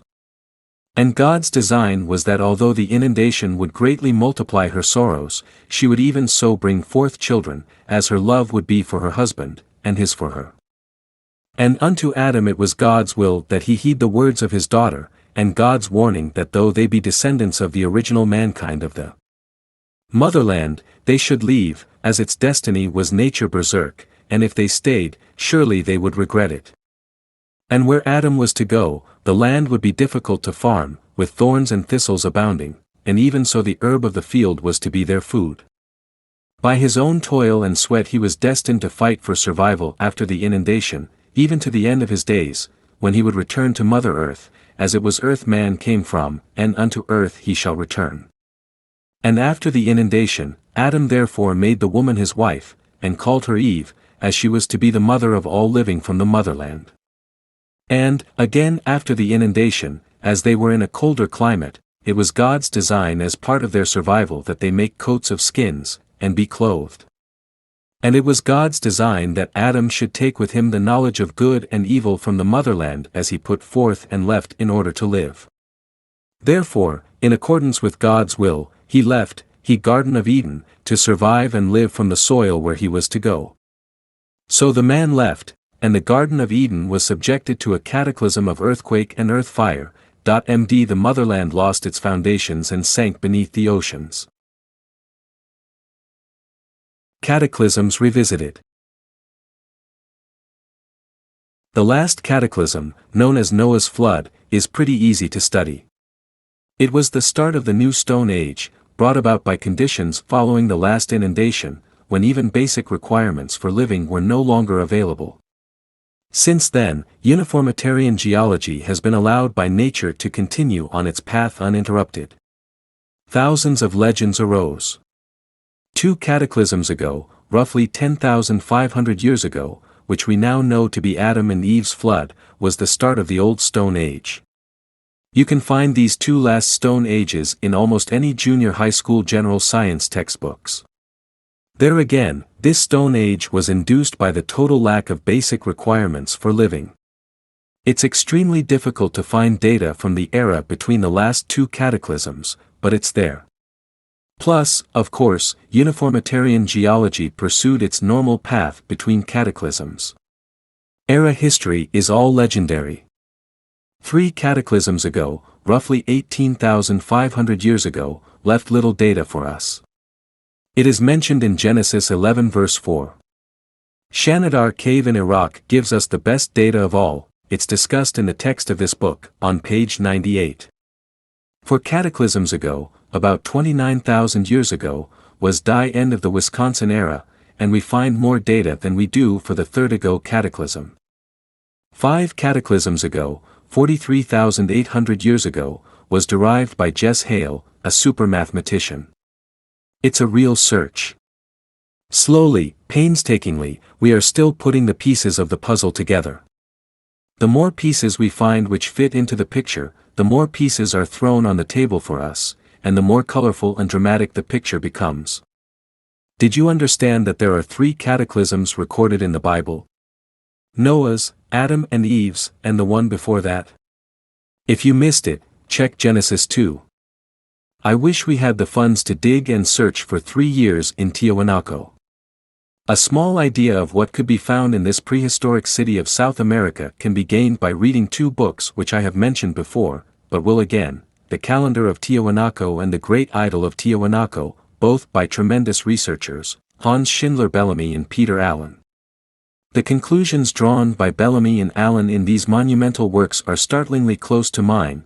The city has lived through at least 3 epochs between cataclysms, the oldest ending about 1,500 years ago, terminating, with a cataclysm, the period in its history when it was at sea level, and starting a period of about 5,000 years during which it was at the bottom of the Pacific, then an upheaval during the cataclysm of about 7,000 years ago when it, along with its ocean bed, was raised to its present altitude of 12,500 feet. That cataclysm produced Noah's flood, gave birth to Niagara Falls, started the Ohio River flowing into the Mississippi, started the Neolithic Stone Age, raised the level of the oceans more than 200 feet all over the world, initiated the era of modern history all over our planet, such as that of Greece, India, and Egypt, and gave birth to the Epic of Gilgamesh, containing the story of Noah's flood written by a Sumerian thousands of years before the Hebrews wrote about it in Genesis. Each cataclysm is like a giant hand sweeping across the countryside, leaving its fingerprints for us to find amongst the elephant footprints of science in our search for the solution to this consuming mystery. These fingerprints are well hidden amongst the heavy footprints of uniformitarian evidence. The two disciplines, uniformitarian geology and cataclysmology, have no real contest between them. Each has its own place in science, for they complement each other, and actually a marriage of the two schools is in order. Some of the cataclysmic fingerprints have been mentioned in Chapter 2. Let's discuss them in more detail. The story of frozen mammoths is intriguing indeed. No frozen mammoth was ever found in ice, all were found in frozen, homogeneous muck. It used to be that you could buy frozen mammoth steaks in Alaskan restaurants. The meat had been so well preserved by quick freezing in the muck after the mammoths drowning and suffocating to death, then maintaining that frozen status for almost 7,000 years. Perhaps the most noted of the thousands found thusly is the Beresovka mammoth, found near the Beresovka River in northern Siberia. Like all mammoths found wherein some comment was made concerning the skull, it was noted that his skull was pink from hemorrhaging in the head, plus the fact that he had a penile erection, both of these facts being evidence sufficient to prove that he suffocated to death in the surrounding homogeneous muck. Further, he was frozen so fast and kept frozen for almost 7,000 years, during which his erection was kept, on frozen record, constantly until he was found. The Beresovka mammoth was found about 1900, and more scientific data was gathered and recorded about this animal than any other such frozen behemoth. It's true that this beast also has initiated more scientific controversy than any other such find. To my way of thinking, one man's work stands far above all others, Ivan T. Sanderson, the biologist. He approached the problem from a frozen foods viewpoint, and was the only one to do so. This is his story. When you freeze meat, the problem is to freeze it last enough so the moisture contained in the meat does not have time to form into large crystals while freezing. The faster the freeze, the smaller the crystals. If you freeze meat too slowly, the moisture will form crystals large enough to destroy the fibrous structure of the meat. When defrosted, the meat will be nothing more than a mass of goo, unfit to cook or eat. The larger the piece of meat to be frozen, the more difficult it is to freeze it fast enough to avoid formation of the destructive moisture crystals, for heat must be removed at the same rate from, say, half a steer as from half a pound of ground meat. It would be the same problem if you had to freeze a bucket or tub of water in the same time it takes to freeze a thimbleful. Now a mammoth weighs up to 5 tons. Those mammoths found in Siberia were somewhat smaller, but still several-ton animals. When the Beresovka mammoth was dissected by Russian scientists in 1901, they recorded that even the innermost lining of the beast's stomach had a perfectly preserved fibrous structure, indicating that his body heat had been removed by some super-prodigious process in nature. Sanderson, taking special notice of this one point, took the problem to the American Frozen Foods Institute. What does it take to freeze an entire mammoth so that the moisture content of even the innermost parts of his body, even to the inner lining of his stomach, do not have time enough to form crystals large enough to destroy the meat's fibrous structure? The Institute really attacked this problem. To freeze a quarter or half a steer presented a big enough problem, but a whole mammoth. Some weeks later the Institute went back to Sanderson with the answer: it's utterly impossible. With all of our scientific and engineering knowledge, there is absolutely no known way to remove the body heat from a carcass as big as a mammoth fast enough to freeze it without large moisture crystals forming in the meat. Furthermore, after exhausting the scientific and engineering techniques, they looked to nature and concluded that there is no known process in nature which could accomplish the feat. So many have loosely claimed that the Beresovka mammoth fell in a crevasse or fell in the ice or some such nonsense. There is absolutely, positively, irrevocably no explanation in the known processes of nature to explain the quick freezing of the Beresovka mammoth, concurrently with the muck in which he was suffocated and drowned. The Institute did tell Sanderson what it takes to do the job, however. First of all, the body temperature of the mammoth must be lowered about 140 degrees Fahrenheit, or 78 degrees centigrade, from its normal temperature, and it must be accomplished in an absolute outside time limit of approximately 4 hours. Actually, they concluded, the freezing process would have to take place in an elapsed time of closer to 2 hours. The Institute did not take into account the effect on their conclusions which two other factors would have made. First, the fact that an entire strata of muck was frozen concurrently with the mammoth, and second, the fact that his erection had been preserved by quick freezing. The second of these facts reduces our actual freezing time to far below 2 hours. All that 2 to 4 hours represents is the outer limit of time within which the freezing process had to have taken place for no large moisture crystallization to have formed deep in the meat. The second fact tells us that the freezing time, at least for the entire strata of muck and the outer parts of the mammoth, had to be less than 1 minute, or perhaps more like half a minute. The whole process bespeaks of an inhuman, supernatural violence. One foreleg, some ribs, and its pelvis were fractured. Do you realize what it takes to break a mammoth's foreleg and his pelvic bone? He was buried in a sea of muck formed by supersonically moving water, gathering and homogenizing the muck, suffocated and drowned in the muck, and quick frozen in the muck in an utterly impossible sequence of events. But nonetheless the process was performed, then kept frozen and preserved for almost 7,000 years. Thank goodness for the scientific and intellectual curiosity of the Russian Tsar, who assigned the scientific team the responsibility to form the expedition into the far outreaches of eastern Siberia and bring back a thorough scientific analysis of this newfound mammoth near the Berezovka River. Today that same mammoth is mounted in a museum in Moscow. I believe I am correct in stating that it was the first time such a large animal was ever mounted by a taxidermist, or a team of taxidermists. Where did the muck come from which buried the mammoth alive? This frozen mud can be found all over northern Siberia and Alaska. In Alaska the frozen blanket ranges from 20 to 90 feet thick. Where we have been able to study this frozen tundra more closely, here in the United States, the evidence shows that the supernatural violence included supersonic winds, volcanic eruption, swift inundation creating the muck, a sudden temperature change to far below sub-zero freezing, and a precipitous total environmental climatic change.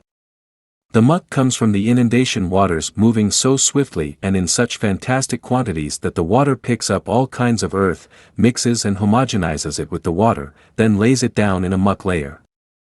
Vivid descriptions of this layer of frozen muck are given by Professor Frank C. Hibben in his book, The Lost Americans.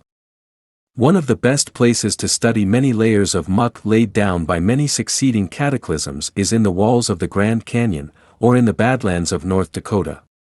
If you stand on the north rim of the Grand Canyon, pick one strata to follow, and trace it with your eyes as far as you can see in all directions, including the spires jutting upward in the canyon, you will find that strata homogeneous from top to bottom, everywhere as it goes, laid down with uniform thickness, and sharply demarcated from the layers above and below it. Furthermore, if you happen to pick a layer that contains gravel, rocks and boulders interspersed through it, you will observe that ossified muck, gravel, rocks, and boulders are distributed throughout the layer quite evenly in all directions. There is absolutely only one way for each layer to have been laid down so evenly and so homogeneously, and that is all at once. All other hypotheses fall into oblivion in light of the homogeneity factor. This conclusion of the suddenness of the deposit, based on the homogeneity factor, is strengthened further by the flatness, uniformity of thickness, the independent character of each layer, and the sharp demarcation between any two adjacent layers. Anyone in the earth-moving business who looks at these strata with the suddenness of deposit of each layer in mind will immediately realize that there is absolutely no way to accomplish this feat through any known means of engineering, nor is there any known way in the ordinary processes of nature to move that much earth, homogenize it, even with rocks and boulders if necessary, and deposit it all at once over uncountable square miles of surface in one single, flat, homogeneous, even depth layer. The only way possible is for cubic miles upon cubic miles of water to move at speeds into the supersonic range over continents, pick up earth, dirt, rocks and boulders, in unbelievable quantities, mix it with the water into a watery mud, have every rock and boulder grind each other into rounded-off shapes as if they were pebbles, and finally deposit it all at once over huge areas of land in an even, flat layer of homogenized muck, rocks, and boulders which later dries out, and through the ages sometimes ossifies, such as in continents frozen in polar zones. For many years I searched and hunted for evidence of what I call sloshing, of fast-moving muck water as it becomes trapped in a huge basin. In the late 1980s I found a treasure trove of sloshing evidence in the part of Arizona and Utah known as Monument Valley. Never have I been so impressed with the beauty of nature as I was when first viewing the monument treasures of that valley.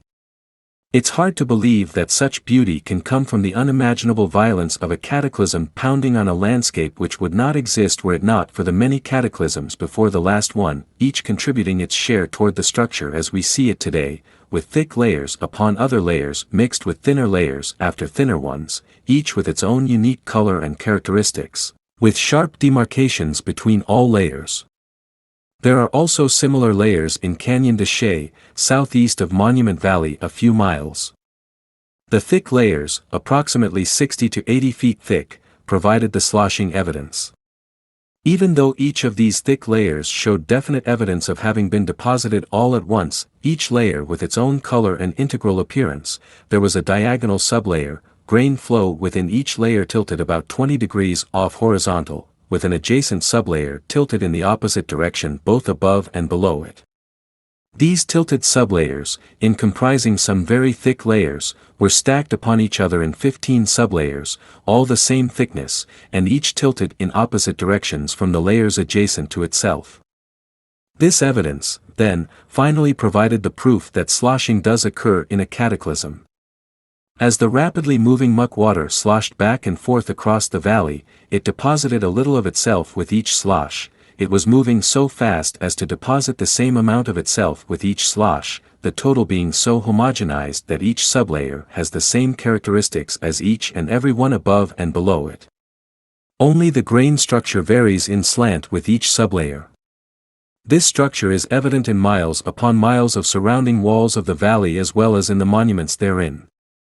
Before leaving Monument Valley, I'd like to tell you about one special place in the eastern part of the valley, Mexican Hat. It's a small town sitting next to the San Joaquin River, with a short plateau on the other side of the river.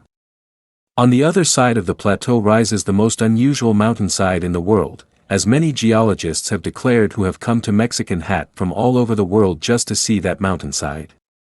It rises about 2,000 feet into the sky, with all of the grandeur of many sedimentary stratifications, large and small, in evidence. The unique feature of the whole mountainside is that the sedimentary layers all bend over down toward the river as if they were trying to flow into it and disappear. Thousands and thousands of feet of sedimentary strata are bent over toward and into the river in this fashion. This scene is one of the most dramatic I have ever seen, proving the super-violence that occurs during a cataclysm. In this case, a huge fissure opened in the earth where the San Joaquin River flows now, the fissure being opened enough to be as a huge jaw opening to its throat with the molten layer normally 60 miles beneath.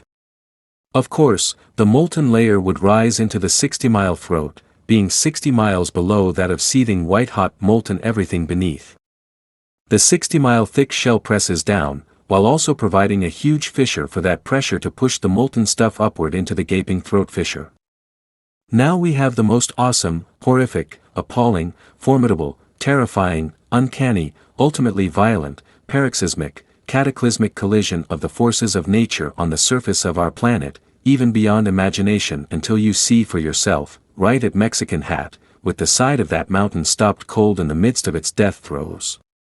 At this point the supersonically rampaging oceans and wind hit the scene. So, we have a super earthquake so huge as to open a fissure in the whole shell of the earth, opening a path for the molten layer below to be pressed upward into the fissure, the molten invader melting the hard layer beneath that side of the mountain, the 1,000-mile-per-hour ocean water slaughtering the mountainside, having lost its foundations, driving it down into the huge fissure and steaming the molten stuff below into solidity, and the mountainside stops feeding itself downward into the maw. While the oceans in their fury pass on, leaving a huge part of themselves sloshing around and back and forth in the valley, plus some surviving, beautiful, picturesque monuments standing today for us to see. In other parts of the valley, upheavals of sedimentary strata in huge structures point upward, with the rock being scorched in a plethora of places. Church Rock and Agathla Rain, each has many scorched sedimentary boulders scattered around, near its base. I have read geologists' reports, and have been told by Wayne, one of the tour guides at Monument Valley Lodge, one of the nicest places to stay, that he has read geologists' reports, all telling of lava flows in Monument Valley. I have spent time through several years in Monument Valley, searching from one end to the other and even beyond the valley, for any evidences of lava. I have never found any evidence anywhere of even a suggestion of lava. All I ever could find was scorched sedimentary rock, which, from a distance, could have fooled anyone into thinking it was lava rock. I have seen dark scorched rock in abandoned gold mines near Pikes Peak, which scorching occurred during a cataclysm when the heat from the 60-mile molten layer broke through fissures in the 60-mile thick hard outer shell of the earth, scorching the rocks in that shell. Going back to the oceans of water, mixing with earth and rocks and laying down layers and sloshing sublayers of sediment, a good measure of the speed with which the water must move over the land is provided for us by the granite blocks on the eastern slopes of the Jura Mountains in France. Deluc Sr., Vaughan Buck, Deluc Jr., and de Sousa give us much information through their early geological observations of the dispersion of the alpine granite blocks through the mountains, valleys and lakes of Italy, Switzerland and France. Even Bakewell, through his early dissenting observations, lends more credence to the fast-moving water conclusions of the other men because of the looseness of his arguments. The great Swiss geologist Escher gave the most credence to the fast-moving water argument through his observations, which support the earliest concepts set forth by J. André Deluc Jr. in the 1820s. Let us envision the Jura Mountains as if we were looking down from an airplane. First of all, we'd notice that they are similar to the Allegheny Mountains in Pennsylvania, for they look like a giant, wrinkled-up carpet with rolling ridges running from northeast to southwest. The Swiss-French border follows the same direction in the middle of the range. You can also see that the ridges have passes through them here and there, so that a person on the ground can see northwest through one ridge to the southeastern slope of the next ridge in many places. It's a well-known fact that the Jura Mountains are non-granitic. Whatever granite exists in those mountains is still buried deep in them, they are largely calcareous. However, on the southeastern slopes of the ridges there are countless granite blocks sitting on the surface. These blocks, each weighing tons upon tons, have been traced to the Swiss Alps, across the Swiss Valley to the southeast. If you look several ridges to the northwest in the Juras, you will find the granite blocks only on the southeastern slope of the ridge, and clustered only opposite passes through the ridge adjacent to the southeast. These blocks sit on the slope at an altitude the same as where they came from in the Alps of Italy and Switzerland, 50 to 80 miles across the valley from Switzerland to where they were deposited on the Juras. In order for them to be found on the southeastern slopes of the Juras where they are, a tremendous upheaval of granite in the Italian-Swiss Alps had to occur during some cataclysmic violence, followed by water moving at such fantastic speeds as to sweep the mighty blocks of granite from 50 to 80 miles across Switzerland, over the Juras, through the passes and deposit them in clusters against the southeastern slopes of the inner ridges of the Juras. It fits perfectly with the picture of supernatural violence uncovered by Professor Frank C. Hibben in his studies of shredded and dismembered prehistoric animals in Alaska, buried and quick-frozen in and with muck, together with twisted, torn, burned and quick-frozen trees. Hibben states that one necessary force in the contributing factors is supersonic winds. The only way of generating such winds over tremendous areas is to move the land in such a way as to depart from its normal west-to-east daily rotation, so the atmosphere, continuing its normal daily rotation, will then be moving at supersonic speeds relative to the land over which it is moving. Now in the Earth's normal rotation, the oceans also rotate west to east 1 revolution per day. When a cataclysm occurs, the 60-mile thick shell of the Earth slips in a direction differing from that of its normal rotation, the atmosphere continues its normal rotational direction, and the oceans also refuse to change their rotational direction. So, the atmosphere and oceans proceed to move over land masses which are passing underneath them in a new direction, some of the oceans and air moving at supersonic speeds with respect to the land moving in a different direction underneath. With oceans moving over land masses at such speeds, it's easy to understand how the huge granite blocks were moved from the Alps to the Juras while losing little or no altitude, and how cubic miles of earth can be picked up, mixed with water and homogenized, then laid down in an even, flat, independent layer such as we find exposed in the walls of the Grand Canyon, Monument Valley and Canyon de Chelly. Further, we can understand how the irresistibly, overwhelmingly annihilating force of the waters moving at utterly unbelievable speeds can, in the blink of an eye, obliterate entire civilizations and every vestige of anything they ever accomplished. Even in our times there have been occasions when a simple dam's breaking and releasing its waters over a small town below literally wiped out every splinter of evidence of the town and people having been there. One of the fingerprints which the cataclysmic giant hand leaves, telling us of this supernatural violence on the earth, is the plethora of mammalian teeth of many, many species found in the sharp demarcation boundaries between sedimentary layers such as we see exposed in the Grand Canyon. It bespeaks of animal life being pulverized, with teeth the only mammalian substance hard enough to withstand the onslaught. Some places undergo less violent winds and inundation, to be sure, and there we find traces of prehistoric civilizations which had advanced to achievements we deem impossible for that many years ago. Let's go back to Tiwanaku, in South America, to see what's there. The Incas discovered this deserted city at 12,500 feet altitude on the shores of Lake Titicaca, in the 2nd century AD. Although they lived in that land for generations upon generations, centuries after centuries, they left it totally undisturbed. Anyone who has been on a hunt for gold or treasure in the mountains, as I have been in New Mexico, knows the Indian credo, what is in the mountain belongs to the mountain. That means that whatever they find they do not disturb nor destroy, nor move nor remove. You can read about it, see it portrayed in movies, and be told about it, but there is nothing like seeing it in person when gold fever takes over an entire personality. It's a kind of consummate greed which changes a veteran outdoorsman to a wild-eyed, scheming, secretive, intense introvert who could lead himself and others to destruction and death through his greed. I have seen it. Tiwanaku was found by Pizarro and his band of plunderers in the 1520s. The gold fever had evidently taken over his entire expedition of 13 to 16 men, for they proceeded to vandalize almost everything in sight. They smashed thousands of statues searching for gold. There were huge silver bolts of up to several tons each, passing through massive stone monoliths. You guessed it, they broke up the monoliths in order to obtain the silver bolts. There was one member of the early discoverers, a Spanish priest, Diego de Alcabeso, who wrote down what he saw. I saw a vast hall carved on its roof to represent thatch.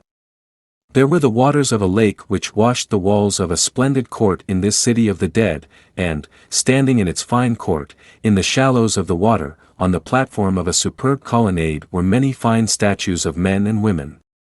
So real they were that they seemed to be alive. Some had goblets and upraised drinking cups. Others sat, or reclined, as in life. Some walked in the stream flowing by the ancient walls. Women, carved in stone, dandled babies in their laps, or bore them on their backs. In 1,000 natural postures, people stood or reclined. Not one of these statues stands today. The greed of civilization has literally devastated Tiwanaku with vandalism and thievery. However, vandals through the centuries who visited this fabulous storehouse of prehistory did what most do who have the treasure fever, they ignored the intellectual values which were less obvious. The great stone gate in the Temple of Kalasasaya has inscriptions across its arch and on its pillars which, to the untrained eye, appear to be but meaningless picture carvings. It remained for Arthur Poznansky to realize its importance. Lie was followed by Wendell Bennett and John Phillips. Hans Schindler Bellamy and Peter Allen completed the picture with their brilliant deciphering and translation of the pictures, so aptly described in their book, The Calendar of Tiwanaku. Their later book, The Great Idol of Tiwanaku, evinces further their brilliance in deciphering and translating the picture symbols carved in a monolithic statue excavated from a buried temple.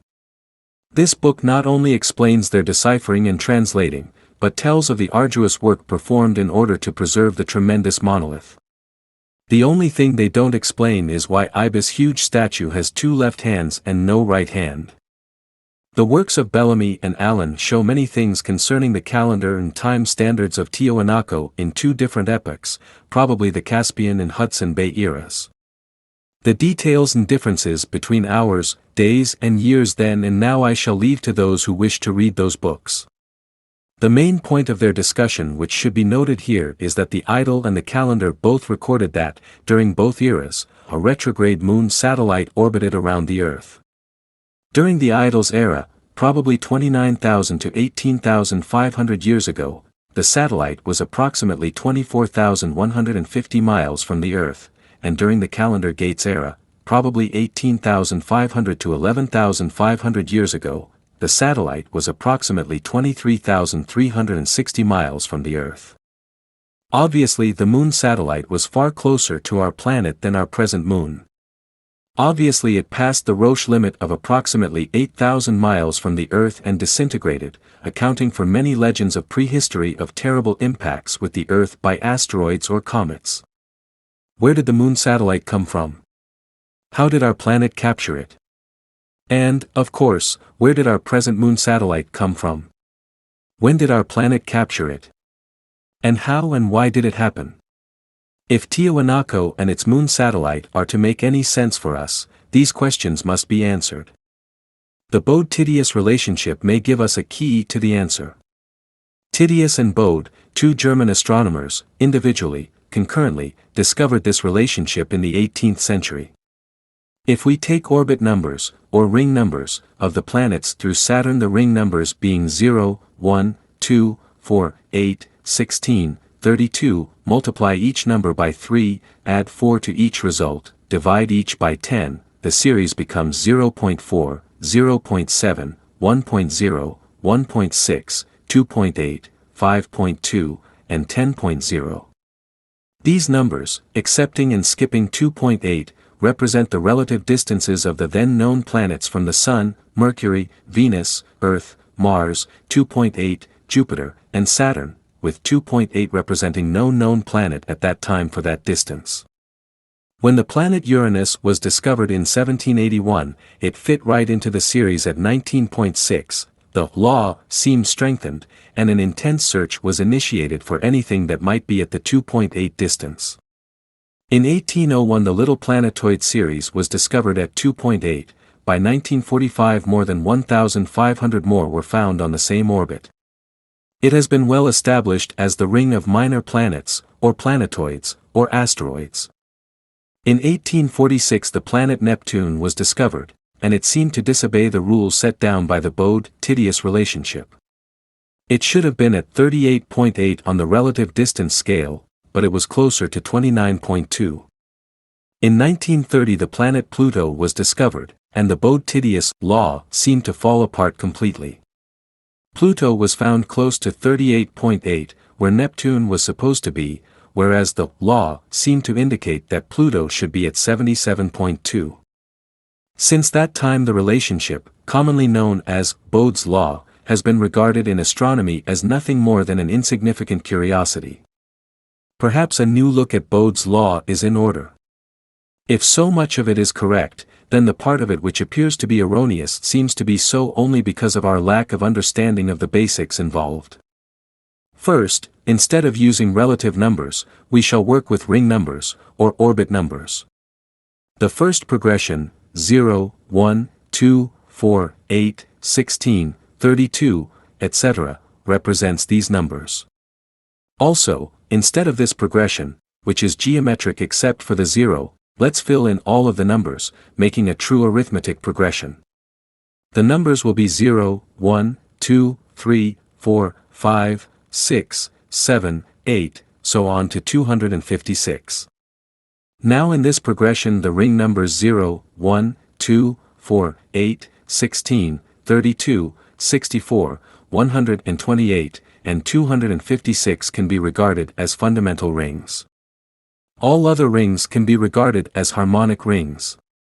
Between any two fundamentals, the ring which lies halfway between is the first harmonic. Any ring which lies halfway between a fundamental and a first harmonic is a second harmonic. Any ring halfway between a second harmonic and a first harmonic, or halfway between a second harmonic and a fundamental, is a third harmonic, and so on.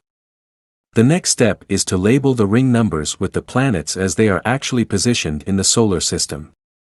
We can simplify the table if we take all of the ring numbers up to 8, then only the fundamentals, first, and second harmonics beyond that to Uranus, then the fundamentals, first, second, and third harmonics to ring 256.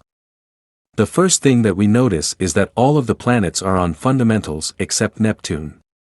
It's the only planet which is on a harmonic ring, as it appears on the first harmonic 96 between Uranus and Pluto, which are on fundamentals 64 and 128 respectively. Now we come to another discovery. The number of rings between the planets increases the farther away from the Sun the planets are, until it appears that the maximum number of rings possible between planets is 31. On each 32nd ring there has to be a planet whether die ring is a fundamental or a harmonic. That's why Neptune is on the 96th ring, a first harmonic, the 32nd ring after Uranus, with Pluto on the 128th ring, a fundamental, the 32nd ring after Neptune. Something else appears apparent also. When the solar system was born, planets tried to be born on each ring. Full-blown planets were born on every fundamental, and on any ring 31 rings away from any harmonic ring 31 rings away from any other planet. On all other rings, minor planets were horn, or a ring of planetoids. Since there are 4 major planets inside the ring of planetoids on 8, let's assume that the entire solar system is made up of 3 groups of 4 major planets plus a ring of planetoids in each group. This means that there may be 2 more undiscovered planetoid rings, 112 and 240.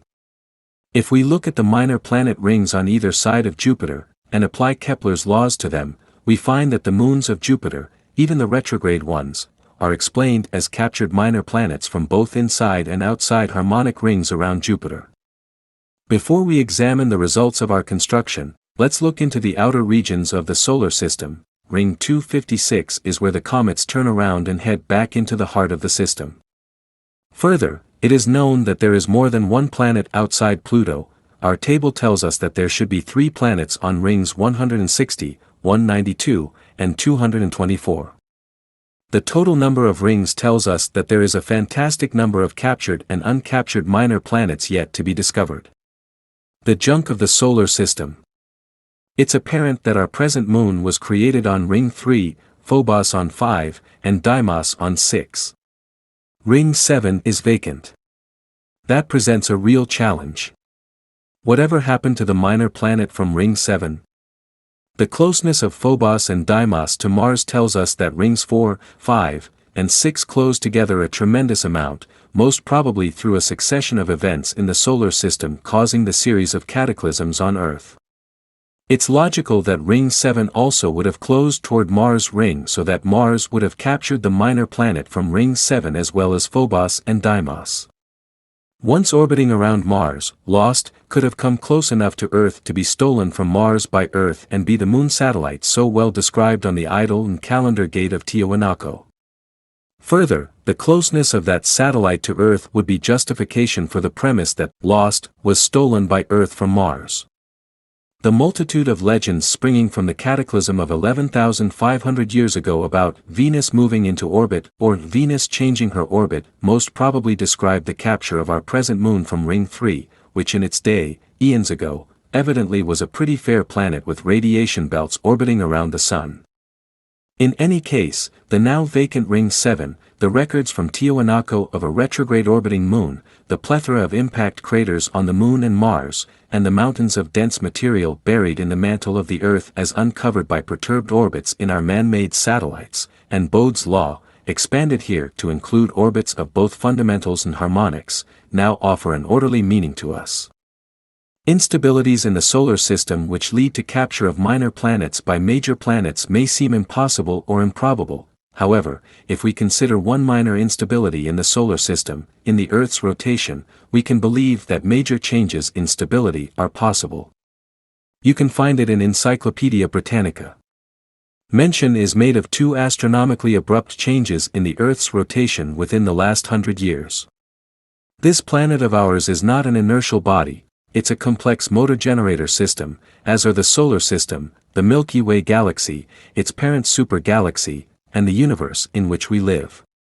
Realize also that astronomers of Tiwanaku recorded stability changes on the Calendar Gate and the Great Idol. In light of the fantastic stonework in Tiwanaku characterizing the civilization which ended abruptly about 11,500 years ago, we can look at other great prehistoric works in stone which stand as mysterious monumental memorials to lost engineering techniques. Here is Baalbek, in Lebanon, formerly known as Heliopolis, where 3 huge stones are fitted together to make a platform 300 feet long. The mate to the largest stone still lies in a quarry southwest of town. That mate, believe it or not, weighs over 1,200 tons. What fantastic event would cause this prehistoric civilization to leave its tools figuratively hanging in midair? And prehistoric Sacsayhuaman, Peru, where a 20,000-ton monolithic block of stone lies with its steps upside down, overturned by some prehistoric, supernatural wrath of nature, and there, as immobile as the silent boom of the kettle drums of eternity in space, stand walls of incredibly fitted huge stones. We hear so much about the stone statues of Easter Island. There is also a wall of gigantic, precisely fitted stones, suggestive of the same civilization as Sacsayhuaman and Baalbek. Giant stone statues are nor exclusive to Easter Island, they can be found in the Tuamotu archipelago, on Nuku Hiva, Fatu Hiva, Ravavi, and Pitcairn, and in Colombia, Ecuador, Peru, and Bolivia. Those statues on Easter Island which were buried up to their necks and recently excavated showed a geological environment the significance of which eluded the excavators. The lessons learned from the stratas in the Grand Canyon, Monument Valley, and Canyon de Chelly teach us to look for homogeneity, and there it is in the dirt walls of the excavations around the gigantic statues. They were all buried once in a colossal inundation. It appears to be the reason for the tools being figuratively left in midair in the quarries of Easter Island as well as those in Baalbek. Mother Nature performs her own works in stone which can serve as time clocks for us. Take Niagara Falls, for instance. When the falls first started, the river flowed over a cliff where the mouth of the gorge below the falls is today. There was no gorge. As the years went by, the water broke away the cliff bit by bit, year by year, century by century, to form the 7-mile-long gorge which reposes below the falls today. For the past 100 years the breakaway of the Canadian Falls has averaged approximately 4.5 feet per year. When the falls were young, when the gorge's first 2 to 3 miles or so were being carved out by the river, the breakaway was faster since the falls were narrower, the depth of water passing over the cliff deeper, and the height of the cliffs greater. A reasonable early breakaway figure would be 6.0 to 6.1 feet per year, which would make the age of the falls and gorge below them about 7,000 years, the birth of both falls and gorge coinciding with oceanographic data which tells us that the oceans all over the world took a sudden rise of over 200 feet, and stayed risen, gradually lowering in height since then to their levels of today. St. Anthony's Falls in the upper Mississippi River in Minnesota bears another telltale story in nature's series of recording time clocks. The gorge below those falls is 8 miles long. Over the past century the breakaway has averaged 5.5 feet per year. If we repeat the same reasoning processes that we used in analyzing the gorge below Niagara Falls, we come up with the same figure for the age of St. Anthony's Falls and the gorge below them, approximately 7,000 years. These datings, plus others, such as the eruption of lava around the Pyramid of Coquilco in Mexico, lead us to a date of the last cataclysm, Noah's flood, of somewhere around 7,000 years ago.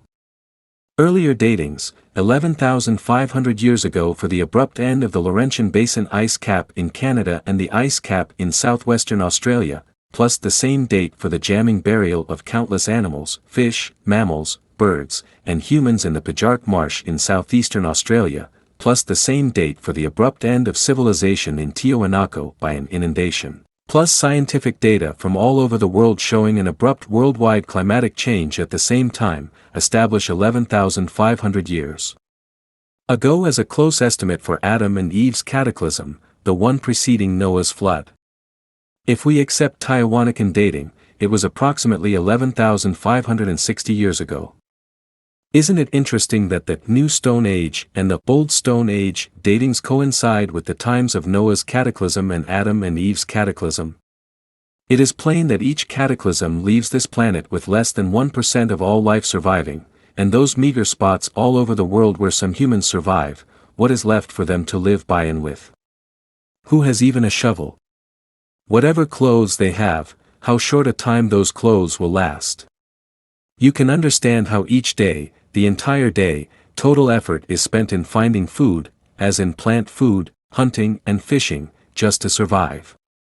The fight for survival is as extreme as it is unimaginable. Most of those who survive cannot teach language, ethics, mathematics, history, government, or anything of what we regard as classical education. If there are children, Dad tells his kids all about the inundation, and they believe him, because he is their dad. By the time there are grandchildren, they don't believe a word he says, because, well, he has to be a little off his rocker to tell stories like that. In a matter of a few generations, the cataclysm becomes a verbal legend, because who has something to write with or on? And, of those who survive, who has the language skills it takes to write it even if he did have writing tools? Furthermore, who has time to write or teach anything when the top priority of each and every day is survival? Let's go back to dating. Meager data shows the cataclysm previous to Adam and Eve's to be about 18,500 years ago, the previous one 29,000 years ago, thanks to mathematician Jess Hale's structures of nature, the previous one computes at 43,750 years ago. Mathematically, its function is that of a helicoid. Of all of the correlations of data one regard one of the most striking to be that of Shanidar Cave in Iraq. The Smithsonian Institution expedition, headed by Ralph S. Seletsky, and the Iraqi Directorate General of Antiquities shared in this work. Carbon-14 datings showed the boundaries between layers laid down by successive civilizations to be commensurate with the dates of cataclysms of 7,000, 11500, 18,500 and 29,000 years ago, plus the incredible fact that no carbon-14 was deposited in the cave during the Caspian Sea North Polar era from 29,000 to 18,500 years ago. It is entirely logical, since the cave would have been so close to the North Pole as to plausibly have been closed off by a polar ice cap, consequently, no living matter could have entered the cave, and it takes living matter to absorb carbon-14 for us to find and date. This crude cave is as much a memorial to the last four cataclysms as Tiahuanaco. Speaking of memorials, has anyone ever lived through a cataclysm and written of his experience, leaving a personal memorial to the occasion? Of course.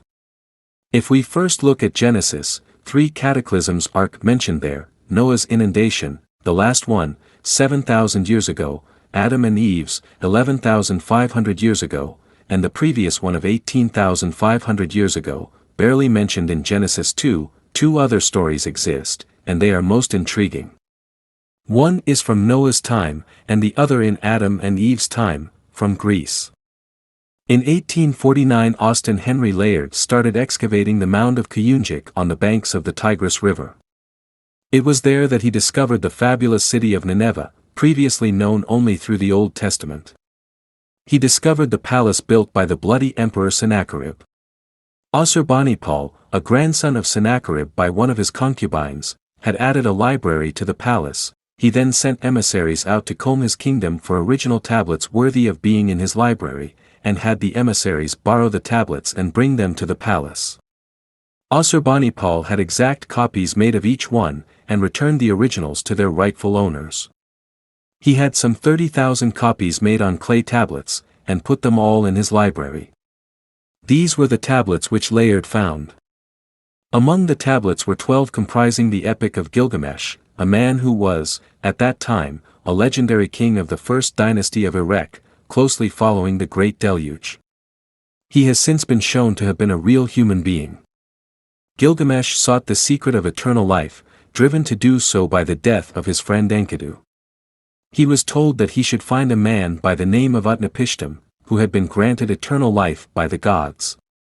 He found Utnapishtim, whom Gilgamesh successfully persuaded to tell his story. Utnapishtim stated that indeed, he had been granted the secret of eternal life, and was told by the gods. O man of Shuruppak, son of Yubartutu, possessions, save thyself. Tear down thy house and build a ship, let be well measured. He describes the ship he built, and from all principles of naval architecture, it was a ship which could not be tipped over, square. Probably meaning oblong. After he built it, he launched it on no less than 8 shakedown cruises. Each time he would bring it back, caulk it with bitumen, and check it out again. Finally he had it shipshape, so he held a real Belshazzar's feast to celebrate its completion, with beer, wine, venison and mutton served to all who came. Imagine this in your neighborhood. Some of his neighbors must have thought he was a real nut. On the very next day after the feast, he decided that it was time to load the ship and set it to sea on the cruise for survival. I then boarded the ship. The whole harvest of life I loaded. My family, my friends. The beast of the field, the cattle of the field, the craftsmen and the tools of their trades. I made them all embark. I then embarked, and closed the door. As soon as a gleam of dawn shone in the skies darkened, black clouds gathered, inside them Adad thundered. Soon all light had turned to darkness, brother could recognize brother no more. The animals of the skies can no longer see each other. Utnapishtim then describes the onslaught of the storm which generated sheer, all-out terror in the ship. Following that, for 6 days and nights wind and flood marched on. The holocaustic wind overwhelmed the land. When the 7th day dawned, the ill wind was stilled, the oceans, the flood, which had waged war like an army, was ceased. I opened the window, and beheld the devastation, and all mankind was turned into mud. As high and as flat as the rooftops lay the swamp. And thousands of dead, of man, and beast, and cattle, lay floating in the mire.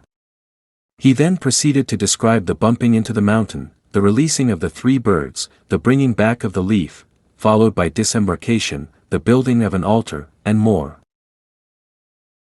Addendum. Since going to press, an astronomer in Australia named Dr. Arthur Bless has observed a progressing phenomena which he has no idea is directly related to the next cataclysm. He has observed, through monthly measurements of the sun's surface temperature over the past 5 years, that the sun's temperature is decreasing at a rate which predicts that it will go completely out by 1999 or 2000. What he cannot predict is that it will reignite very shortly thereafter. What he has discovered is an authentication of the start of the next cataclysm, predicted in the Adam and Eve story through scientific rationale, and by Nostradamus, Casey, and Scallion through clairvoyance.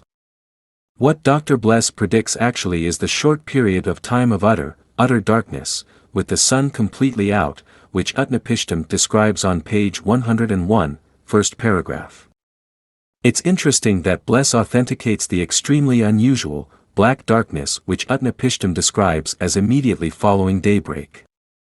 If you want a complete technical explanation, it takes pages, please send $2.50 to Bengal Tiger Press.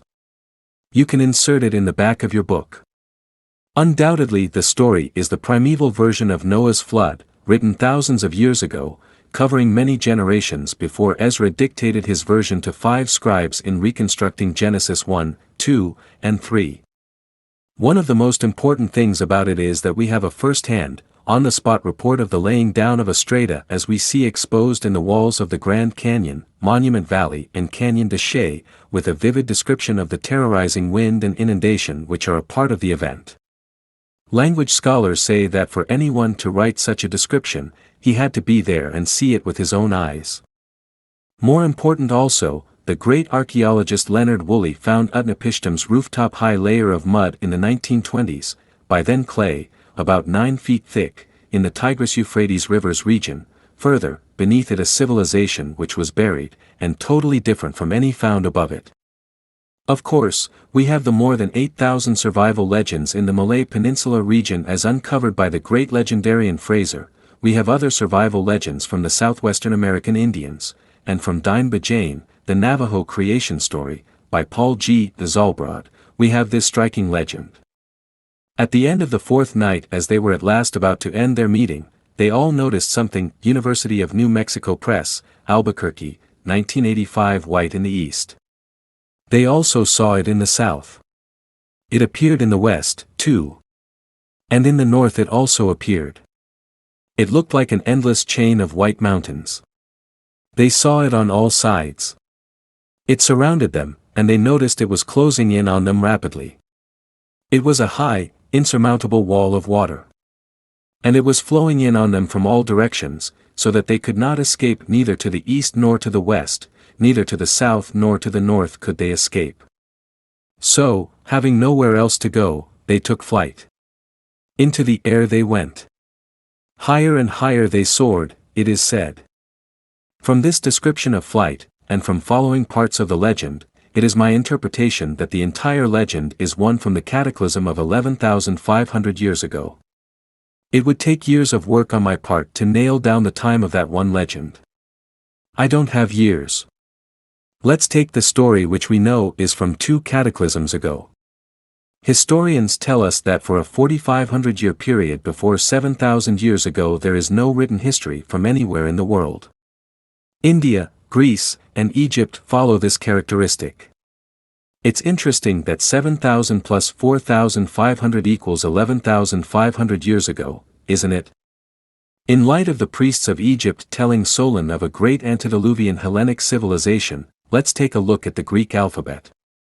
It is written today as it has been for all of written Greek history, but the pronunciation is not the same. In the time of Euclid, the pronunciation was changed to the slang of their time, it is told. Let's compare the modern and old. Alpha, alpaha, apaha. Beta, beta, beta. Gamma, comma, comma. Delta, telta, telta. Epsilon, epsilonom, epsilonom. Zeta, zeta, zeta. Eta, etha, etha.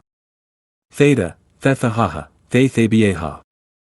Iota, iota, ioa. Kappa, kappa, kappa. Lambda, lambeta, lambeta.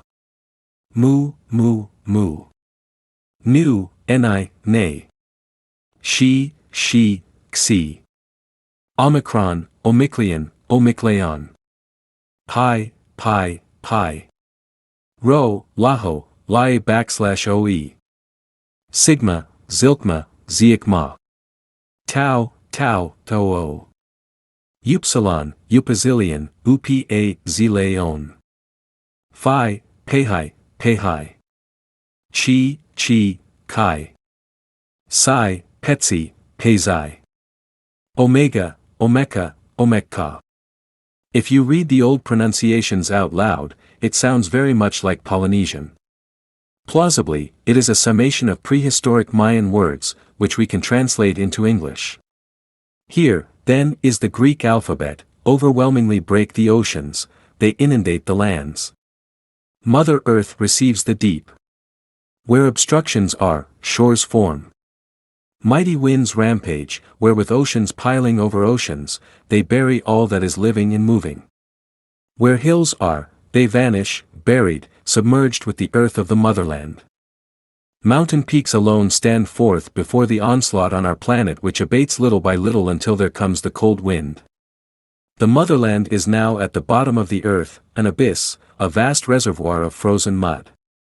There comes out of volcanoes vapors pouring forth, with swirling smoke, and molten lava. It appears that it tells the story of the cataclysm which ended the Laurentian Ice Age, started the Old Stone Age, ended the Australian ice cap, and initiated the abrupt climatic change over the whole world as discovered in oceanography. Of course, it was the cataclysm through which Adam and Eve survived, ending a civilization in the Eastern Hemisphere.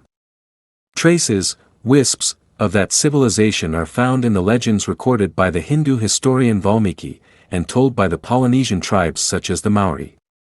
The story apparently was handed down verbally, generation by generation, through the 5,000-year period of no written history, and, after Noah's, or Utnapishtim's, flood, when history started to be written, it became the basis for the Greek alphabet.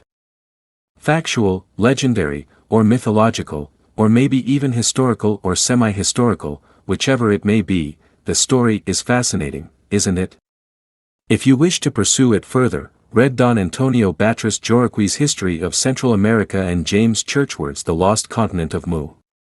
Churchward makes many mistakes, but his works are interesting reading. His unexacting treatment of the calendar gate of Tiwanaku makes one question his sometimes cursory methods. History before the cataclysm of 11,500 years ago comes to us in the form of legends. We can understand those legends and their origins far better in light of the history of cataclysms. The Greek alphabet has existed in two forms through all of Greek history. Where did it come from before that? It appears that it is a direct descendant of prehistoric Mayan or Naga. Perhaps the answer lies in the megaliths, runes, and glyphs ranging from the Mato Grosso to Deutschland, Finland, England, and Friesland. All we can say at this time is that these are prehistoric secrets of the Hellenes. Now we must leave the pleasures of enjoying our hypotheses and return to more serious considerations. Let's discuss the most elusive piece of the puzzle, the part which has taken 20 years to derive and fit into the puzzle, the trigger, the cause of cataclysms. My thoughts go back to Georges Cuvier's challenge to the world of science which he wrote in 1812, discover the cause of these events. Dr. Hibben's contemporary adjunct to that challenge is really an inseparable part of it. Any good solution to a consuming mystery must answer all of the facts. As the years went by and we remained dissatisfied with our concepts concerning the trigger, we concentrated on that part of the puzzle.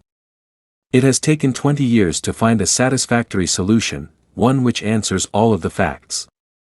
The fascinating work of the Swedish physicist Hannes Alfvén lighted the tortuous path to the answer. In the 1950s he discovered a kind of energy which nobody even thought existed, which he labeled magnetohydrodynamic energy. Abbreviated, it's called MHD. Actually, it's a combination of magnetic, electrical, and physical forces. It can be described best with what I call a kitchen example. Suppose you took a glass cylinder containing mercury at room temperature, and everyone knows it's molten or liquid under those conditions. It's so dense that you can float a glass mirror on top of it. So let's do just that, and make some scratches on the mirror. If you shine a light down on the mirror, the light beam will reflect on the ceiling and show images of the scratches in the mirror on the ceiling. Now let's put an agitator, like a miniature version of a washing machine agitator, in the bottom of the cylinder of mercury, with a shaft or axle going through the bottom of the cylinder, and fastened to the agitator. Let's put a handle on the end of the shaft sticking out of the bottom of the cylinder. We can twirl the agitator back and forth with the handle, slowly only, because the mercury is so dense and heavy, and agitate the mercury in the glass cylinder. When we agitate the mercury in this fashion we find that the slipperiness of the mercury, atom to atom, is so great that all of the motion of the agitator is absorbed by the mercury before it ever reaches the top surface where the mirror is. The mirror won't budge. If we wind a wire around the glass cylinder and connect it to a battery, we will have an electromagnet, following the same principles used in the doorbell of your home. There is an electrical current flowing around the cylinder, and a magnetic field going through the cylinder, end to end. Now we find that things have changed. When we rotate the agitator back and forth, the mercury acts as if it were a plastic, or near solid. The mirror makes all of the moves that the agitator does, showing that the mercury has lost its internal slipperiness, and is moving integrally as if it were almost solid. Alfvén tried a refined version of this experiment in his laboratory, and this is how the phenomenon was discovered. It was first reasoned that tiny electrical charges, called eddy currents, were being generated in the mercury, which in turn were generating tiny local opposing magnetic fields, and this was causing the solidifying effect. He reasoned that if this were true, the larger the diameter he made the glass cylinder, the bigger the electrical current and the stronger the magnetic field would have to be to maintain the same physical force link between the agitator and mirror. He built another agitator vessel with a larger diameter cylinder of mercury, and found the reverse to be true. The larger the diameter of the glass cylinder, the less magnetic field strength and electric current needed to maintain the physical force link between agitator and mirror. This seemingly broke all the rules of known physics and engineering. Hannes Alfvén realized that he had discovered the existence of a kind of energy, traveling from the agitator to the mirror, which was previously undetected by any scientist. His rigorous mathematical work in expanding James Clerk Maxwell's three ingenious equations for expressing electromagnetic radiation, radio broadcasts to you, showed that there were electrical, magnetic, and physical force fields acting as a combined field between the agitator and mirror. Alfvén expanded his mathematical research to show that space is literally a sea of MHD energy, and that, as weak as the magnetic field of any blue-white star is, it is strong enough to support an internal MHD energy structure within the star. Alfvén's work also applies to any planet with only one each north and south magnetic pole. One have built several Earth current recording stations, and know from personal observation that Earth currents are strong enough to support our planet's inner MHD structure. Now we know that the molten layers inside the Earth act just like the cylinder of Mercury in Alfvén's experiment. As long as they are permeated with MHD energy, they act as if they were plastic, or near solid. We also know that the shell of the Earth, which includes the oceans, the crust, and a teeny part of the mantle, is not dynamically balanced as it stands today. Rough computations show that there is a huge torque of 48.6 times 10 to the power of 18 ton-miles tending to rotate the shell about the Earth's interior. Greenland and Antarctica could move toward the equator in less than half a day were the shell free to make the shift. As long as the inner MHD energy structure remains strong enough to make the molten layers act as near solids, the shell will not shift its position about the Earth's interior. To be sure, the shell is shifting ever so gradually. The subject is covered excellently in the paper Latitude and Longitude, and the Secular Motion of the Pole by Dr. Markowitz of the U.S. Naval Observatory in Washington, D.C. However, at the time of a cataclysm the entire solar system passes through a magnetic null zone in the Milky Way galaxy. These null zones are sometimes popularly called reversal zones, and so they are, for the magnetic fields on either side of galactic null zones lie in opposite directions. Some physicists have found that we are heading into another null zone at an accelerating rate. It is a known fact of geophysics that the Earth's magnetic field strength, now over 35% less than 300 years ago, is decreasing faster and faster. We are indeed approaching a null zone. In any case, when going through a null zone, our planet's inner MHD energy structure is diminished to the extent that the outer, shallow molten layer, 60 miles thick, is allowed to act as a free liquid. No longer does it bind the shell of the Earth to its interior, which starts 120 miles deep, as the mirror was bound through the Mercury to the agitator by MHD energy in Hannes Alfvén's experiment. The shell of the Earth is free to find a new dynamic balance about the Earth's interior. It shifts in the direction the torque imbalance of the shell dictates it must go to find its new balance, and the 60-mile deep, white-hot, 2500 plus degree F, molten layer beneath the outer solid shell lubricates the shift all the way. The trigger, then, is our planet's passage, along with the entire solar system, through a galactic-scale magnetic null zone, diminishing the Earth's inner MHD energy to so low a level that the shallow molten layer, starting at 60 miles deep and extending to 120 miles deep, is allowed to act as a free liquid lubricating layer between the Earth's shell and solid interior.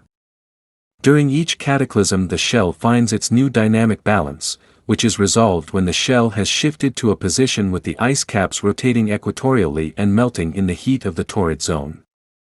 As they melt relatively fast, and they usually total around 8 million cubic miles of ice, as they do today, the oceans the world over, after the ice melts, rise about 200 feet with the newfound water. New polar ice caps form on the areas moved into the polar regions.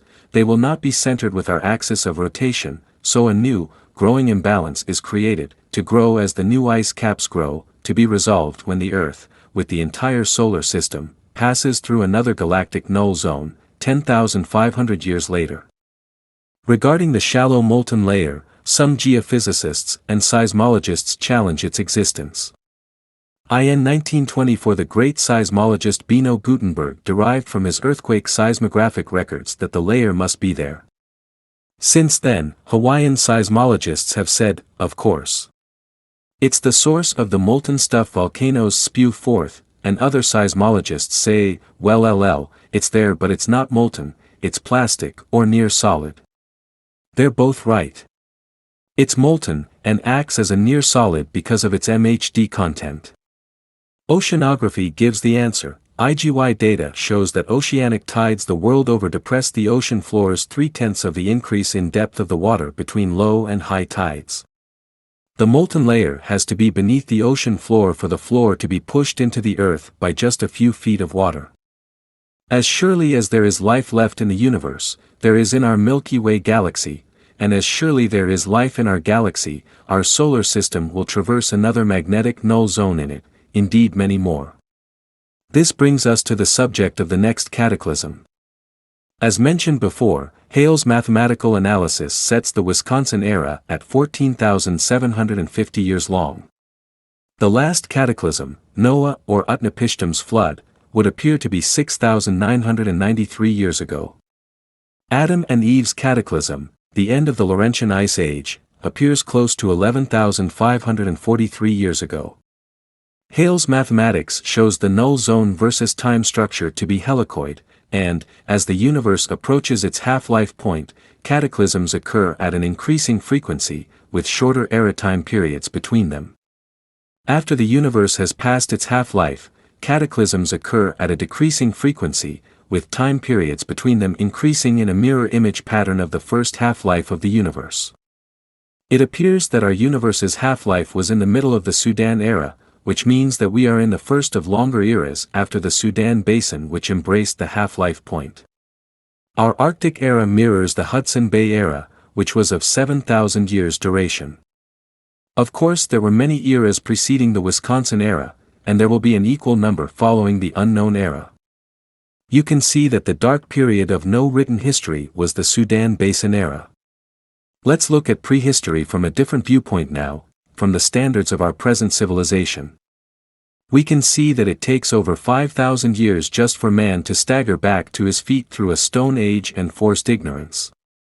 It takes him another 1,000 years to learn to travel intelligently, to begin to overcome superstitions, to establish worthwhile communications, to bury prudery enough to make any significant progress in medicine. The progress of civilization can be measured by the change in man's attitude toward woman in childbirth, red devils, drugs, and doctors by Howard W. Haggard, M.D. I can remember when the obstetrician was considered the lowest of the low in the medical profession. The male inferiority complex is manifested throughout history starting with the Old Testament, in 7 centuries of the Inquisition, when 98% of the 3 million burned at the stake were women, through property rights, inheritance and voting laws, through income inequalities, and through burgeoning rape worldwide. Has he outgrown it yet? If we look to our technical accomplishments, which have taken us over 6,900 years to achieve, think what we could do if we had 10,500 years. We would be in space as commonly as we walk around the block. Fossil fuels and nuclear energy would belong to the dead past, man-made gravity, which we know how to accomplish right now, and natural magnetism, which we also know how to use right now, would be the means for propulsion, power generation, and communications, as we would have learned the processes of nature sufficiently to duplicate them in controlled fashion for our uses. It appears from the legends passed on from the Caspian Sea and Wisconsin eras that man did just that with the 10,500 and 14,750 year eras he had. Valmiki writes of Vimanas, of the Brahma weapon and Indra's dart, of celestial chariots, and more. Legends of Mu and Atlantis, of great technical achievements as well as moral perversions beyond comparison, spring from the Caspian Sea era. A few legends carry over into the 700-year Hudson Bay era, showing some retention of knowledge through the cataclysm of 18,543 years ago. If we look to Nostradamus, we find that his predictions end about year 2000 AD. Whether we accept him or not, Edgar Cayce predicts a cataclysm about year 1999 AD. Hale's mathematics indicates one to be coming about year 2000 AD. As far as I'm concerned, I'm not satisfied with these figures. To me the cataclysm is due sometime between 7 and 200 years from now. If I had my druthers, meaning if the funding were available, I would put the entire subject to an intensive, all-out applied mathematics program to determine as precisely as possible how much time we have before the next cataclysm, then undertake an intensive study to determine what we must do in the time we have left to prepare for it. Wouldn't you? Conclusion. India, Greece, Egypt. When Indra, king of the gods, had destroyed the Titan who held the waters of the earth captive in his entrails, he returned to the heights of the central mountain with the song of the rains and running waters in his ears. But where his dwelling once stood, he saw only ruins and ashes. So he summoned Visvakarman, god of works and arts, and asked him to build another palace to match his powers. The architect set to work. Soon towers, buildings, and gardens rose among lakes and woods. Indra urged him forward impatiently. Each day he called for some fresh marvel, pavilions more richly adorned, statues greater in number and cunning. A fever seemed to burn in him. And Visvakarman, exhausted by his labors, decided to lay a complaint before the Creator of the world. Brahma received him, gave ear, approved, and went to plead his case before Vishnu, the Supreme Being. Help was promised. Soon a young Brahmin appeared at the king's palace and demanded audience. Charmed by the light of his eyes, Indra granted his request. "O king," said the messenger, "thy palace shall be the noblest of all." These words were sweet to Indra's ears, and he rejoiced. Vishnu's messenger continued, "It shall be the noblest of palaces which the Indras before thyself sought to build." The king became uneasy. "Dost thou say that there were other Indras, other Visvakarmans before ourselves, other palaces before mine?" "Indeed yes," the youth answered, "I have seen them. Moreover, I have seen the world arise and vanish again, like a tortoise's shell coming out of infinite ocean and sinking back. I was present at the dawn and twilight of the cycles, past counting in their numbers, nor could I count all the Indras and Visvakarmans, even the Vishnus and Brahmas, following one another without end. Brahmavivarta Purana and Krishnajanmakanda, O Solon, you Hellenes are but children. There is no old doctrine handed down among you by ancient tradition nor any science which is hoary with age, and I will tell you the reason behind this. There have been and will be again many destructions of mankind arising out of many causes, the greatest having been brought about by earth fire and inundation. Whatever happens thither in your country or ours or in any other country of which we are informed, any action which is noble and great or in any other way remarkable which has taken place, all that has been inscribed long ago in our temple records, whereas you and other nations did not keep imperishable records. And then, after a period of time, the usual inundation visits like a pestilence and leaves only those of you who are destitute of letters and education. And thus you have to begin all over again as children and know nothing of what happened in ancient times either among us or among yourselves. As for those genealogies of yours which you have related to us, they are no better than tales of children, for in the first place, you remember one deluge only, whereas there were a number of them. And in the next place there dwelt in your land, which you do not know, the fairest and noblest race of men that ever lived, of which you are but a seed or remnant. And this was not known to you because for many generations the survivors of that destruction made no records. Plato, Timaeus, spoken by a priest of Egypt. Therefore will not we fear, though the earth be removed, and though the mountains be carried into the midst of the sea. Though the waters thereof roar and be troubled, though the mountains shake with the swelling thereof. Psalm 46.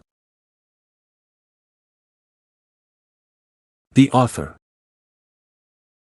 Dr. Thomas attended Dartmouth College and Columbia University, graduating from the latter in electrical engineering.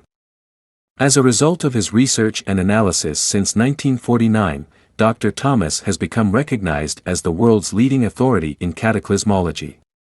His cross-correlation research in the fields of stratigraphy, vertebrate paleontology, radiology, oceanography, glaciology, seismology, paleophilology, earth magnetism, anthropology, and other related fields has demonstrated that the cataclysmological concepts as presented by Deluc in 1779 and Cuvier in 1812 are definitely more acceptable within international scientific circles than they have been previously. Dr. Thomas's definitive efforts in integrating the various earth sciences have distinguished him as the only American with such a specialized scientific forte. He devoted 20 years in the writing of the Adam and Eve story, which included 7 years in retranslating Genesis 1, 2, and he is the only person to have formalized the science of cataclysmology, achieved through his first cross-correlating known, accepted data toward proving or disproving whether cataclysms have happened, then deriving the process of cataclysms, followed by the time schedule of cataclysms, and 15 years of research in finding their trigger. Aftermath of the Adam and Eve Story, by John Thomas. To the wolves of the night who, on hearing the winds of the past, howl into the future. Life is a brief master, an episode, a tick of the clock. There is so little time to learn from the past. Aftermath. Cataclysms affect us in every conceivable way imaginable. They leave nothing untouched. The years oncoming toward a cataclysm affect us in ways totally different from the years following a cataclysm. So few survive, far less than 1% of all life, that each who survives lives to tell a unique tale, whether survival was by planning and intent or by sheer luck. I suppose we could call the years leading to a cataclysm the precursor. It is most fitting to devote some time to the precursor. There are definite signs of our traversing into it through the past few years. In any heretofore presentation on evolution, there has not been one dissertation concerning the effect of cataclysms on evolution. It is apropos that we include at least a short dissertation in this book, since a look at cataclysm-mutation interaction should affect our thinking on many other evolutionary aspects. Thirdly, there is a lasting historical aspect of the life of Jesus over which prehistoric Mayan, or Naga, has an important influence, and, as you will see, we will be able to correct a long-held misconception we have had. Further, as it is quite apropos, we can review what Jesus had to say about cataclysms. Our precursor. During 1967–68 I was on special assignment with a large aerospace firm on an advanced research project, high in security. While on that project, I found myself conjuring up some questions as to the effect on human physiology when a human is placed in the extreme low-density magnetic fields of outer space, outer meaning beyond the radiation belts, such as astronauts encounter halfway between the Earth and our Moon. On my own time I worked with molecular structure of proteins in the human body, and on the possibility of the low-density magnetic field environment having a carcinogenic, cancer-generating, effect. It only took me a few weeks, and I arrived at two conclusions. First, the protein structure such as in the muscles and connective tissues would literally come apart after about 3 months in that environment, and second, in the same duration of time any person in that environment would be subjected to a general malignancy, cancer, from head to toes. I wrote a brief paper on the results of my study and submitted it to my supervisor. It was filed away and ultimately forgotten, and I was informed that it was not within the responsibilities of my task with the company. In 1968 there was an article on the front page of the Los Angeles Times about 2 scientists at Hahnemann Medical College who had wondered about the same thing as I, only they decided to find the answer through experimentation with mice. They put a batch full of mice, all genetically of the same strain, in aluminum cylinders, about 6 inches or so in diameter, half in a magnetic field environment the same as we live in, and the other half in a magnetic field environment equivalent to being halfway between the Earth and our Moon. Both sets of cylinders had the same physical environment, the same number of male and female mice, the same food, the same lighting, the same play environment, and the same water supply. After 3 months the mice in the low-density cylinders all suffered the same effects. First, they all simply came apart, all in their protein structure, and second, over 35% suffered visible cancers which could be considered head to toes. No analysis was made of internal cancers. I was so shocked to learn that my conceptual work had been verified by experimental work that I immediately made a telephone call to the two scientists. They were equally shocked to learn of my work, and surprised that I knew why their results had occurred. My supervisor was also shocked at the accuracy of my predictions. The scientists invited me to Hahnemann Medical College to spend a week with them. My company cheerfully paid my traveling expenses. During my conferences with them in Philadelphia, they told me that there was something which was not released to the press, and was not generally known. They hoped I could help them with reasons for these results, which disturbed them. The first thing they told me was that the mice turned criminal in their low-density magnetic field environment. Criminal! I exclaimed. How in the dickens do you tell when a mouse turns criminal? Asked. Very simple, was the answer. There are basic end cruelties for almost all mammals, mice and humans are no exception. Cannibalism is the ultimate cruelty, and they turned cannibalistic. Even though they had plenty of the same food as the mice in the normal magnetic field strength cylinders, they indulged in cannibalism as a preference. The mice in the normal cylinders treated each other normally, and ate only their normal food. He paused a moment. There's another thing which really confounds us, he continued. These same mice who turned cannibalistic indulged in forcible rape literally around the clock. That and murder are the other end cruelties. Is it possible that you can tell the difference between rape and forcible rape in mice? I asked. It seems impossible to differentiate in mice. Oh yes, he said, it happens all the time in the animal world. For instance, sea lions and sea elephants. They use forcible rape commonly. In these mice, almost every act of sexual intercourse in the low-density cylinders was forcible rape, whereas in the normal cylinders, we never saw it. Of course, we must assume it may have happened when we weren't looking. Of course, in humans it's easy to differentiate between forcible rape and rape, I offered. Legally, it may not be so easy to differentiate, he replied, but morally I guess it's easy. But what we're interested in here is why they resorted to forcible rape just because of the environment of a low-density magnetic field. We were hoping you could give us at least a concept to go on.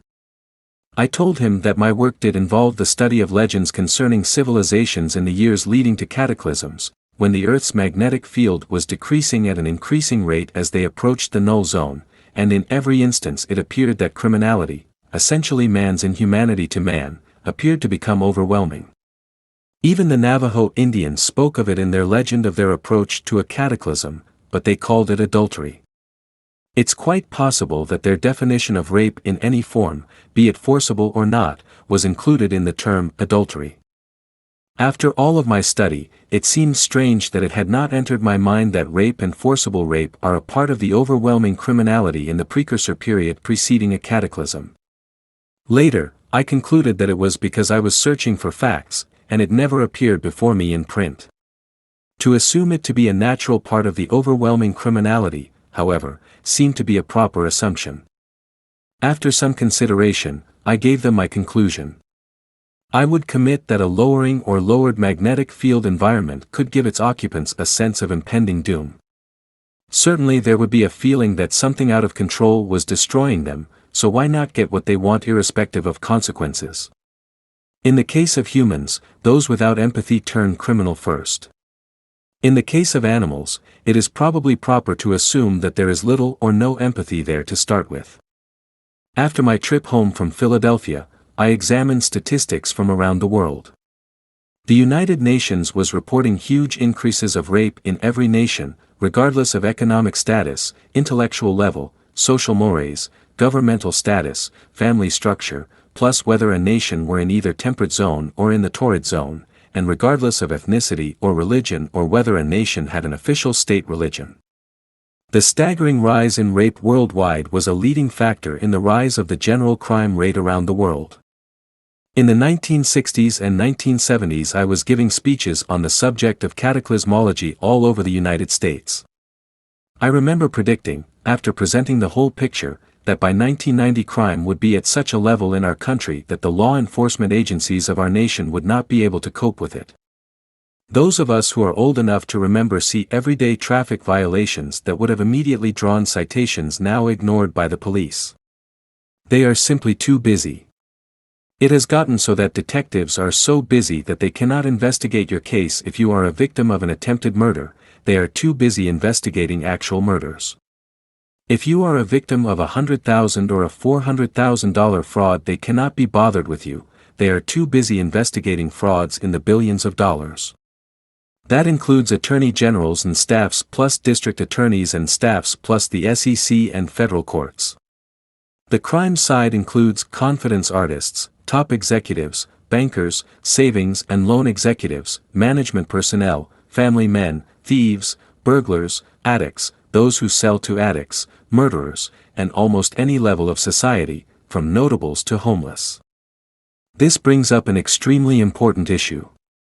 As sure as the sun rises in the east and sets in the west, the time will come when you must decide whether you desire that you and your family should survive the next cataclysm. You will have to decide how to survive over the long term afterward, if you do survive.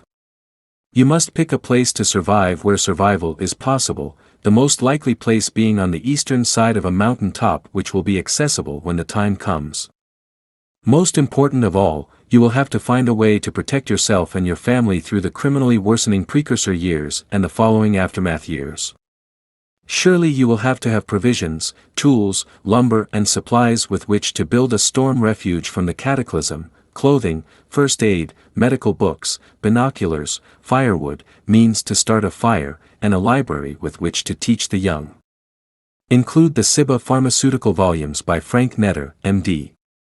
Further, include my book, Natural Childbirth Self-Taught *, the only book written on the subject, and I have been teaching natural childbirth for 43 years. In the preceding paragraph, I started by saying most important of all, etc. How will you protect your family against attack when the police can't? How will you protect your wife and daughters against gang rape and murder if the marauding gangs pay you a sudden visit? Those who have not prepared for a cataclysm far outnumber those who have. Those who have not will want what you have, and will kill you to get it. Both shortly before and after the cataclysm. You will be besieged by those begging you to share your provisions. They will appear to be nice families, wanting to share, wanting to help, and wanting what you have. Believe me, they will kill you to get it. If you look at history, let alone prehistory, when those who have no protection, the have-nots will kill the haves to get what the haves have. And they will destroy it to get it. Are you ready to make an instantaneous decision to protect yourself and family? A decision which will make the lives and safety of yourself and your family inexorable. If you wait to see if your visitors have evil intent so that afterward you can take protective action, you and your family will wind up murdered, raped, and dead. And history dictates that you will be tortured just as a means of supplying your visitors with pleasure. Survival is not a nice or easy picture to paint when all of the forces intended to protect and defend you have completely vanished. If you live at the time of a cataclysm, and have the time to prepare for it, you will have to assume attitudes and perspectives, principles and actions, and willingness to act, in multifaceted ways you never dreamed you would in order to survive. You will have to abide by the law until there is no law, then survive by the rules necessary to make survival possible under all potential onslaughts. How do you know when it is time for a cataclysm? The answer is simple. Go to a store soon where you can. Purchase a top-quality magnetic compass, one wherein you can lock the free north-south indicating needle in any position you desire. The bigger it is, the better off you are. Then purchase an accurate stopwatch. Take them home and put them by your bedside. Have a paper under the compass with two diameters marked off at 90 degrees to each other in a circle larger than the diameter of your compass. Put your compass on the paper, centered within the circle. Unlock the compass needle and set it on north. Set the compass case so that its north coincides with the compass needle, and place the paper underneath so that one of its diameters is on the north-south line of the compass needle and the compass case. Tape the paper in place. Put the compass back so that its needle is pointed north, along the north-south line on the paper underneath. Then to bed and have a good night's sleep. In the morning, hold the compass steadily as it is positioned in the circle beneath it, and lock the needle in place. Then turn the compass case left or right 90 degrees, use the 90-degree line on the paper underneath as a guide. Hold the case absolutely still, then release the needle. The needle will then swing toward north, and oscillate back and forth, diminishing in its swing a little each time. With the stopwatch, observe the time necessary for the compass needle to stop oscillating from its release time to first quiet settled down time. There will come the day, if indeed we are going to enter the galaxy's magnetic null zone as soon as the mathematics tables indicate we will, that you will find the settling down time increasing, as the needle's oscillations will become sluggish. It could be that the time for settling down will stay nearly the same, but the number of oscillations required for the needle to settle down will decrease. So, perhaps in addition to recording the stopwatch time duration, also record the number of oscillations required for the needle to settle down. Either way, you will discern by your data that indeed, the Earth's magnetic field strength has decreased to a critical level. Now, take your family and your entire survival storage to your retreat. I hope you will not have waited this long to pack it and get it ready to go. Leave behind everything you can do without. Be sure to take with you whatever instruments, and the supplies for those instruments, needed for your protection and survival. Be sure your family is well trained in their use. There is a mathematical law that any predictions based on extending existing data are subject to the possibility of a fifth-degree error. That means that any prediction for the time of the next cataclysm is subject to that error, and nothing can be done about it. Do you know that the law applies equally to the President's and House of Representatives and the Senate's ability to form an annual federal budget? They can't fix a budget and stick to it. The best they can do is guess estimate. In the case of the magnetic compass, it experimentally establishes a known data point each day, so you will always know within a day whenever your prediction should be. If 2000 AD passes by without a cataclysm, the best thing for you to do is to stick with it and maintain your vigil. When the day does come, you will be happy to have advance notice, as short or long as it might be. It was found that in Tiwanaku the populace was caught entirely off guard, with people doing what they normally do. Everyone was caught, completely surprised, in the unbelievable magnitude and suddenness of the maelstrom of a cataclysm's precipitous onslaught. If you choose to go all out with your survival preparation, do decide to indulge in some heavy work in pouring concrete, with walls and ceiling up to 4 feet thick, with extremely heavy steel reinforcing, on the eastern side of the peak of a top-high mountain. If you can, pick 2, 3, or 4 families who will share your survival desires with you to the extent that they will work with you in preparing for survival of the cataclysm. Be sure to have families who can get along together extremely well, have good, strong teenage children who can be friends, have record-keeping capabilities to keep records of marriages, births and deaths, have family trees for records also. At least one father should be ordained non-denominationally. And be sure no one's a drinker, smoker, or narcotic user. Bear it in mind that the odds for survival are mighty, mighty low. They're lower than winning the Publishers Clearing House's $10 million. Of course, those odds include the millions upon millions of persons who think the whole concept of cataclysms is a bunch of rot and don't even try to prepare for survival. Perhaps the best way to look at the odds for survival is to look at how many survive out of those who really prepare for survival. We can't even estimate that, for who knows from past experience.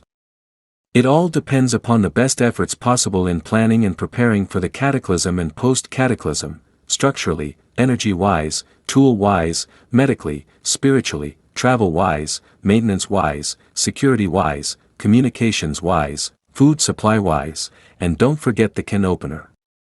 What to take to read is vitally important. What tools are necessary to take is of ultimate importance.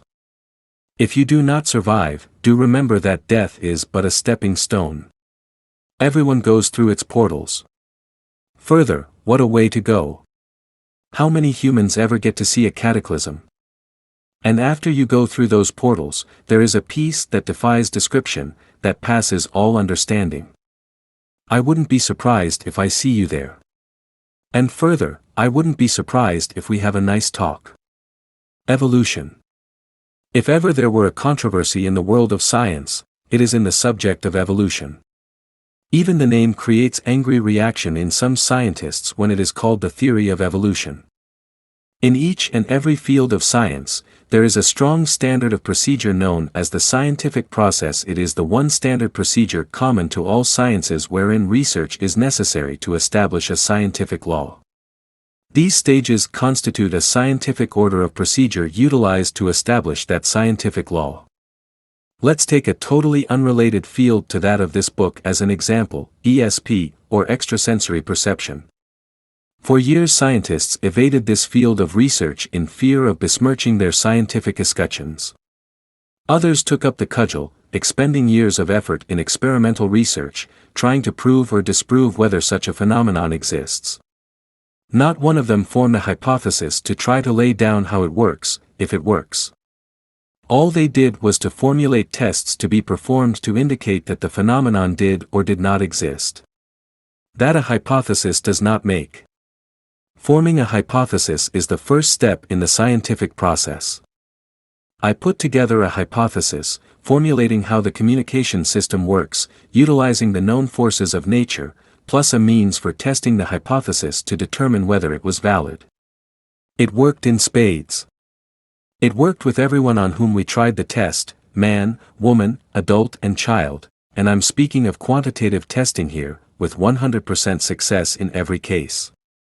The scientific process requires progressing from hypothesis to theory to law. Having proven my hypothesis, that meant that there now existed a valid theory concerning ESP. The next step to determine whether the theory is a law was to determine the predictability of ESP based on testing the theory to its predictability. This is an extremely difficult factor to test in the field of human experience, because human events are not immutable. If you feel that an event is going to happen to you which you do not want to happen, you can change circumstances to prevent its happening. Then how could you prove that it would have happened if you had not changed circumstances? If you had not changed circumstances and it did happen, how could you prove that you knew it was going to happen? Predictability was extremely difficult as a test. I won't go into the complex details, but we were able to prove predictability under controlled circumstances. That meant that we definitely had a firm law on our hands. I took that law and formulated a course that could be taught. UCLA welcomed my course into their experimental college, where I taught it to 140 students with extreme success for 4 quarters. Those 140 students were 140 new students each quarter for 4 quarters, making it 560 students I had taught. I entered this task with the haunting doubt in my mind as to whether I could teach students how to perform ESP in large groups, even in subgroups doing their own testing in 20 groups of 7 each. I was amazed to find that there was no communication interference between groups, each group was independently performing its own communications. It was a further test of predictability, even though I had serious doubts as to whether it would succeed. I had previously taught ESP only one-on-one. The law was strengthened. By the way, the course was very popular, with a long waiting list, I was told by the administrator. By all scientific measurements, the theory of evolution is but a rank, raw hypothesis, based on 2 counts. Let's look at those counts. First, it is assumed that evolution of the species is a gradual process of improvement. If so, why do we see as universal the gradual degradation of the species? Why does performance of the pancreas diminish on a percentage basis as the years go by? Why has diabetes become so prevalent in just 3 to 4 generations?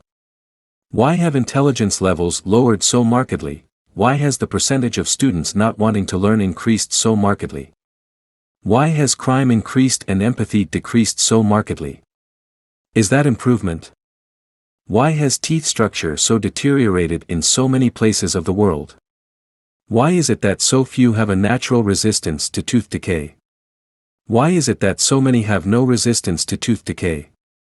The military, in scientific curiosity, established a research program involving those in the military who had absolute resistance to tooth decay. There were not many who qualified to participate in the program. Why? Nobody knows. Those running the tests and analyses never did find out how and why those who were immune were immune. Gradual improvement of the species cannot be measured by bone structure alone, combined with assumptions. We're surrounded by gradual degradation. The second point is that nowhere do we find any analysis of evolution by mutation. Mutation is a sudden change, usually from one generation to the next, sometimes extensive change sufficient to completely hide the preceding generation, sometimes small enough to allow a reasonable analysis. Let's look at how this comes about. During a cataclysm, the turbulence surrounding our planet is sufficient to completely disrupt the high-altitude structure which shields the Earth from the deadly cosmic rays. Very few cosmic rays normally penetrate that shield. During a cataclysm, when the shield is totally broken up, cosmic rays gain complete access to the Earth, bombarding it in plethora. Of the very, very few who survive, some have been struck by cosmic rays, some have not. It is impossible to determine the ratio. Georges Cuvier was the first to study fossil bones in light of the environment in which they were found. Some were found in one sedimentary strata, some in another, and some in another, and so on and so on. He was also the discoverer of the relative structure of bones of different species, and the definition of an entire skeleton based on comparative anatomy which he himself had discovered and established. What a pioneer! He could be given a piece of a bone, or a tooth, and tell you exactly which species it belonged to. Cuvier noted that the species found in one strata seemed to be totally wiped out, suddenly, by the deposit of the strata in which they were found, and the next upper strata would contain new species with no antecedents whatsoever. Without realizing it, he had discovered the mutations of species caused by cataclysms. Those species, including humans, which and who had had their gonads bombarded by cosmic rays, had a genetic change wrought in the sperms or eggs they were carrying, and or in the parent cells in their gonads. Consequently, a random result occurred, their offspring varied randomly in the degree of mutation, but nevertheless mutation was universal in the offspring of parents, one or both of whom had had their eggs and or sperms bombarded by cosmic rays. The offspring resulting from mutated parent cells was and is totally unpredictable. If we utilize the modern mathematical science of applied mathematics, it tells us that it is impossible to have upgrading species through mutation.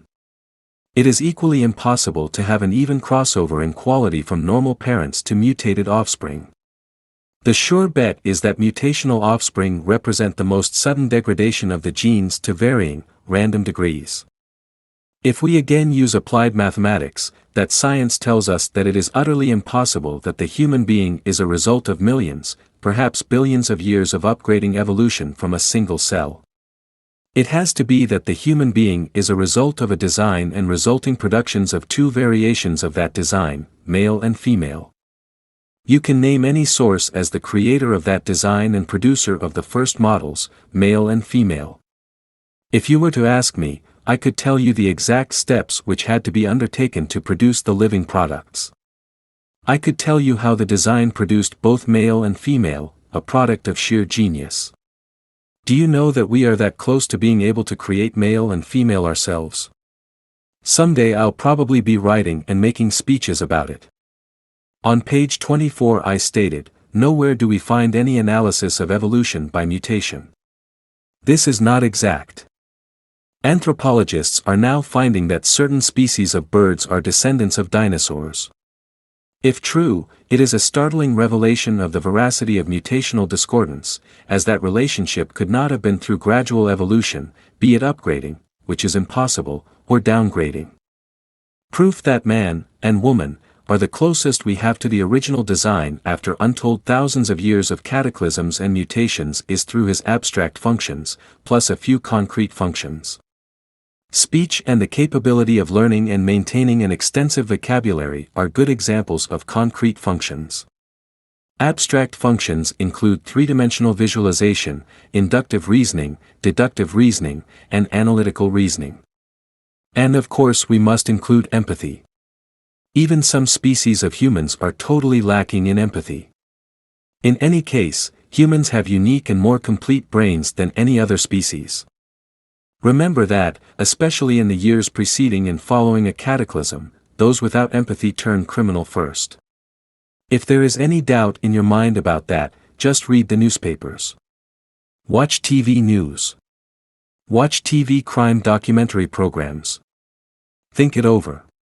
Then draw your own conclusions. Jesus as history. There are 3 passages in the Bible which concern us from the viewpoint of history alone. They are in the New Testament: 1. Matthew 27 verse 34 and 45 through 50, 2. Mark 15 verse 33 through 37, 3. John 19 verse 28 through 30. 34 They gave him vinegar to drink mingled with gall, and when he had tasted thereof, he would not drink. Now from the 6th hour there was darkness over all the land unto the 9th hour. And about the 9th hour Jesus cried with a loud voice, saying, Eli, Eli, lama sabachthani? That is to say, my God, why hast thou forsaken me? Some of them that stood there, when they heard that, said, This man calls for Elias. And straightway one of them ran, and took a sponge, and filled it with vinegar, and put it on a reed, and gave him to drink. The rest said, Let be, let us see whether Elias will come to save him. Jesus, when he had cried again with a loud voice, yielded up the ghost. 33 And when the 6th hour was come, there was darkness over the whole land until the 9th hour. And at the 9th hour Jesus cried with a loud voice, saying, Eloi, Eloi, lama sabachthani? Which is, being interpreted, my God, why hast thou forsaken me? And some of them that stood by, when they heard it, said, Behold, he calls Elias. And one ran and filled a sponge full of vinegar, and put it on a reed, saying, Let alone, let us see whether Elias will come to take him down. And Jesus cried with a loud voice, and gave up the ghost. After this, Jesus, knowing that all things were now accomplished, that the scripture might be fulfilled, said, I thirst. Now there was set a vessel full of vinegar, and they filled a sponge with vinegar, and put it upon hyssop, and put it to his mouth. When Jesus therefore had received the vinegar, he said, It is finished, and he bowed his head, and gave up the ghost. Luke had a totally different view of the sequence of events. He didn't even record whether Jesus said he was thirsty, as John did. He didn't record the words Jesus spoke as Matthew and Mark did. Starting with the verse where he did agree with the others, let's look at Luke 24 verse 44 through 46. 44 And it was about the 6th hour, and there was a darkness over all the earth until the 9th hour. And the sun was darkened, and the veil of the temple was rent in the midst. And when Jesus had cried with a loud voice, he said, Father, into thy hands I commend my spirit, and having said thus, he gave up the ghost. You can see that Luke omitted the scene where Jesus spoke the words Matthew and Mark quoted and interpreted, and which many in the crowd thought were Jesus saying he was thirsty, and of which John thought so little of it that he merely quoted Jesus as saying, I thirst.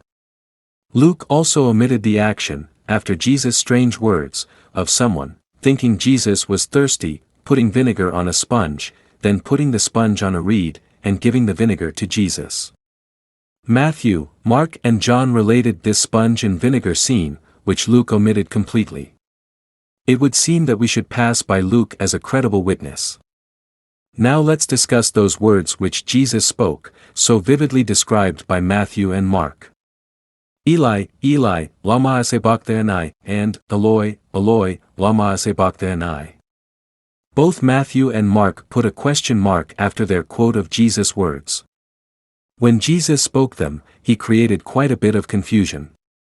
Some said, Hey, he's calling Elias. Maybe he'll come and save him. Others said that he was thirsty. John said simply, Jesus said, I thirst. Someone in the crowd, thinking Jesus had said he was thirsty, soaked a sponge in vinegar, put it on a reed and held it to Jesus' mouth. We must give immense credit to Matthew and Mark for writing down as best as they could the sounds of the words Jesus spoke. From what they wrote, we know that no such words existed in Hebrew at that time. Nor did they exist in Aramaic nor in Greek nor in any other language of which we know for that area and that time.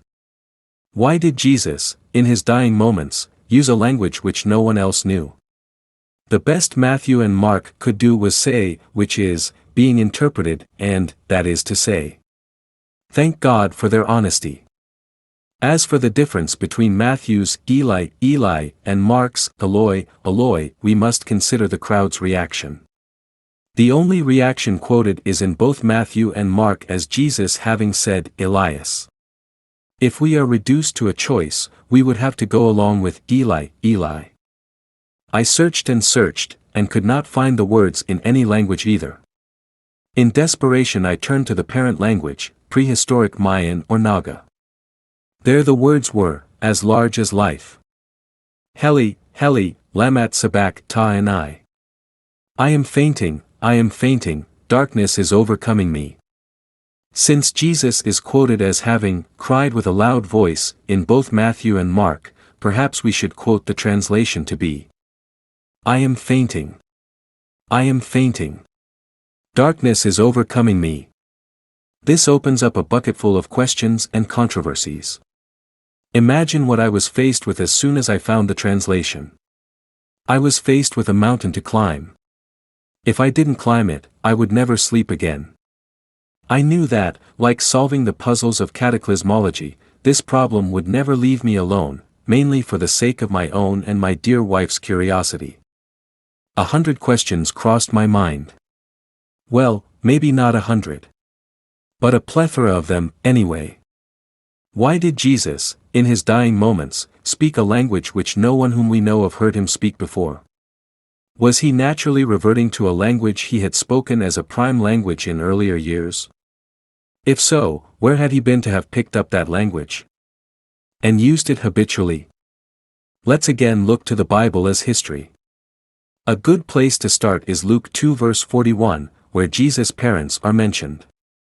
41 Now his parents went to Jerusalem every year at the feast of the Passover. And when he was 12 years old, they went up to Jerusalem after the custom of the feast. And when they had fulfilled the days, as they returned, the child Jesus tarried behind in Jerusalem, and Joseph and his mother knew not of it. But they, supposing him to have been in the company, went a day's journey, and they sought him among their kinfolk and acquaintance. And when they found him not, they turned back again to Jerusalem, seeking him.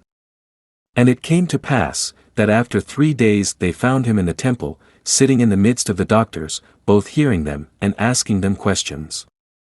And all that heard him were astonished at his understanding and answers. And when they saw him, they were amazed, and his mother said unto him, Son, why hast thou thus dealt with us? Behold, thy father and I have sought thee sorrowing. And he said unto them, How is it that ye sought me? Are you not known that I must be about my Father's business?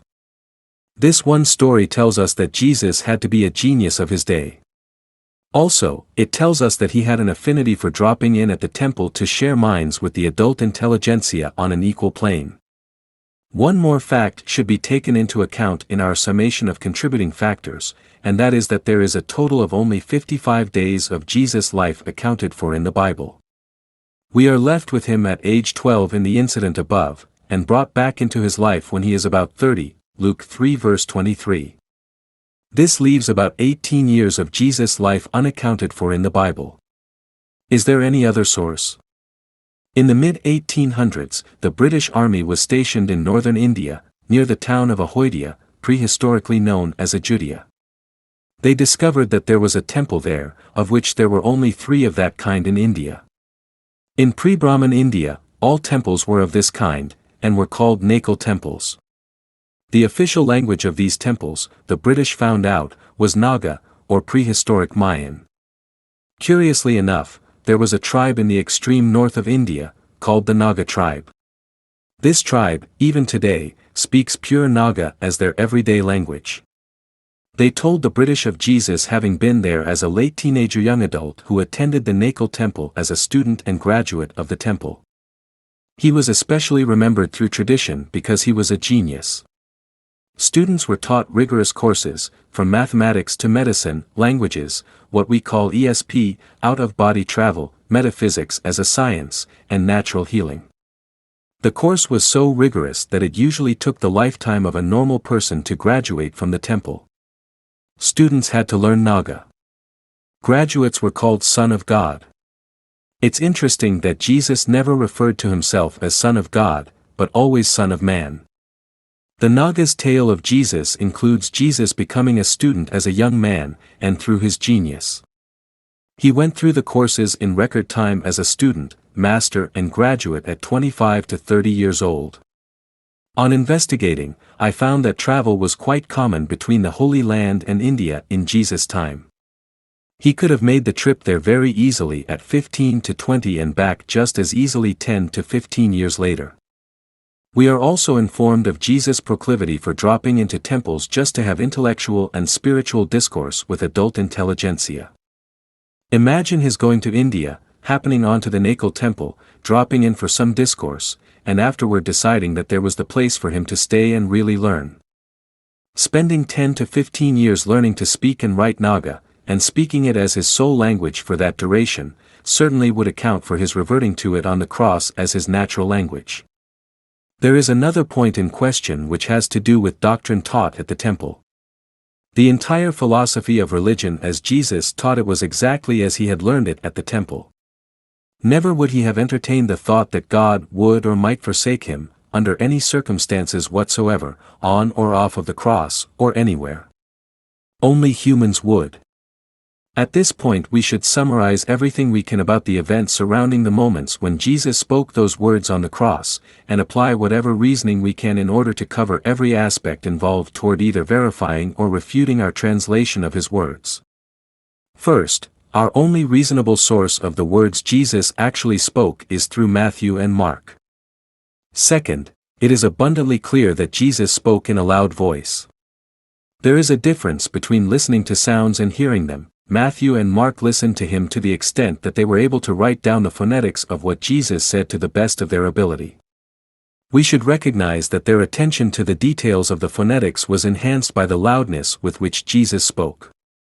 John didn't pay much attention to detail, he just heard Jesus speak loudly, and assumed that Jesus said merely, "I thirst," without even attempting to listen to or write down the phonetics of the words Jesus spoke. Third, our only primary source of the meaning those words is through Matthew, Mark, and John. Matthew said, that is to say, Mark said, which is, being interpreted, and John said, Jesus said, "I thirst."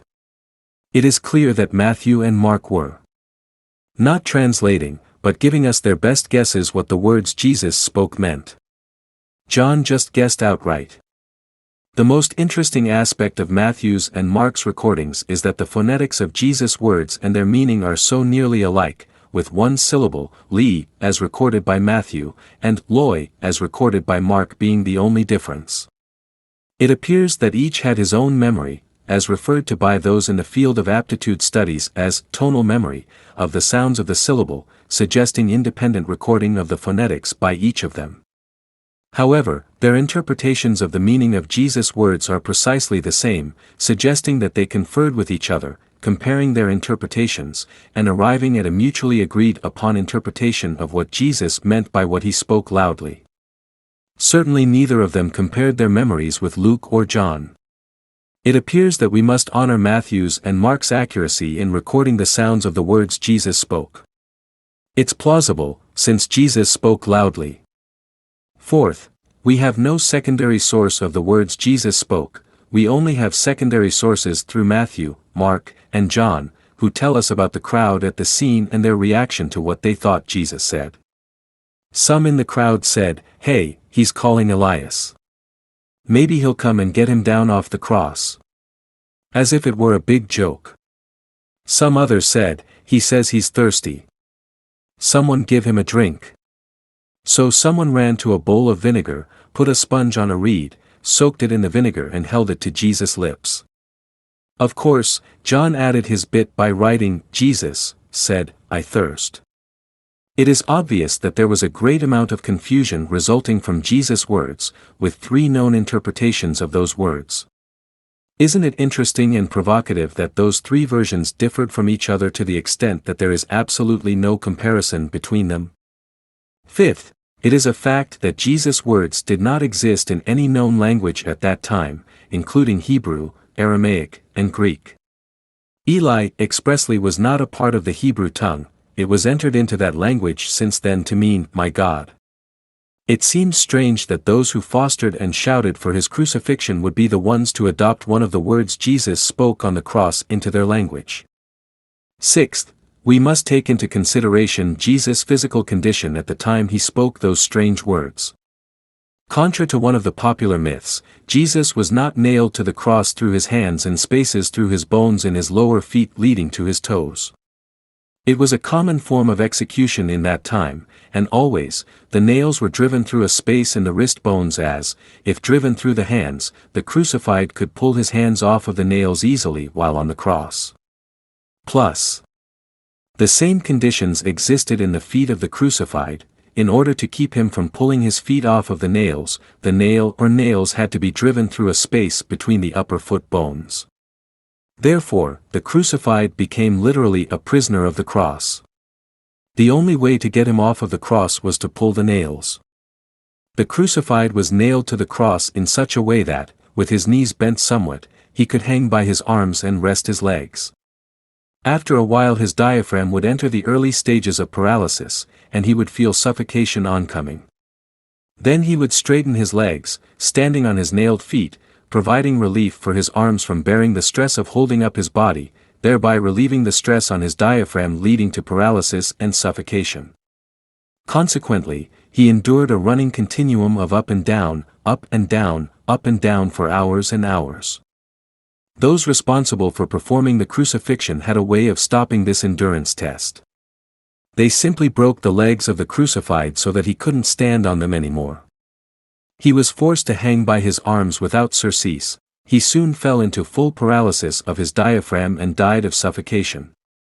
It is known that Jesus suffered scourging for some time before his walk to crucifixion with Simon of Cyrene, who was compelled by soldiers to carry his cross. Scourging meant torture with whips with barbs in the ends of the lashes of each whip. Those barbs ate deeply through Jesus' skin and into his flesh. It had to be excruciatingly painful. While on his walk to Golgotha, Jesus was still sufficiently conscious to have made the walk successfully. He had not yet entered a state of deep shock. There were 3 men crucified at the same time on Golgotha. Jesus, of course, was in the middle. The other 2 had not been tortured before their crucifixion. After they were on their crosses, Jesus entered into deep shock. In that condition it was impossible for him to feel any pain. While in that condition, he lost consciousness, and while entering that state, he said loudly, as quoted by Matthew, Eli, Eli, lama sabachthani. It has been popularly assumed that pain drove Jesus to say those words. Impossible. He was feeling no pain. He was in deep shock, on the verge of passing out. It is most logical that he was saying, I am fainting, darkness is overcoming me. It is most illogical that Jesus would be complaining in a loud voice that God had forsaken him. As I said before, he knew absolutely that only humans would do that. This is an apropos time to consider the Shroud of Turin. The image on, or in, it shows the barb gouges of a whipping scourging, plus showing that the legs of the victim were not broken, as Jesus were not. Further, the image shows irrefutable signs that the victim had been crowned with a crown of thorns, as Jesus had been. Further still, the image shows irrefutable signs of the victim having been crucified in the standard manner. Those parts of the image, the proof of barbed whipping scourging, the proof of the victim being crucified, the unbroken legs, which was most unusual in a crucifixion, and the crown of thorns worn by the victim, all point to Jesus as being the wearer of that controversial shroud. The crown of thorns is the most powerful indicator of Jesus being the wearer. Who else but Jesus would have been so crowned as a part of his scourging itself being almost never employed? And crowned for whatever reason, in Jesus' case for derision as King of the Jews. There is a last subject to consider, how the image was made on the Shroud of Turin. This is a point of great controversy among scientists. How it was accomplished is known only to those of us who have found how nature makes gravity. Now we come to a disputant subject. If you stick your toe in the water, it either gets burned or frozen.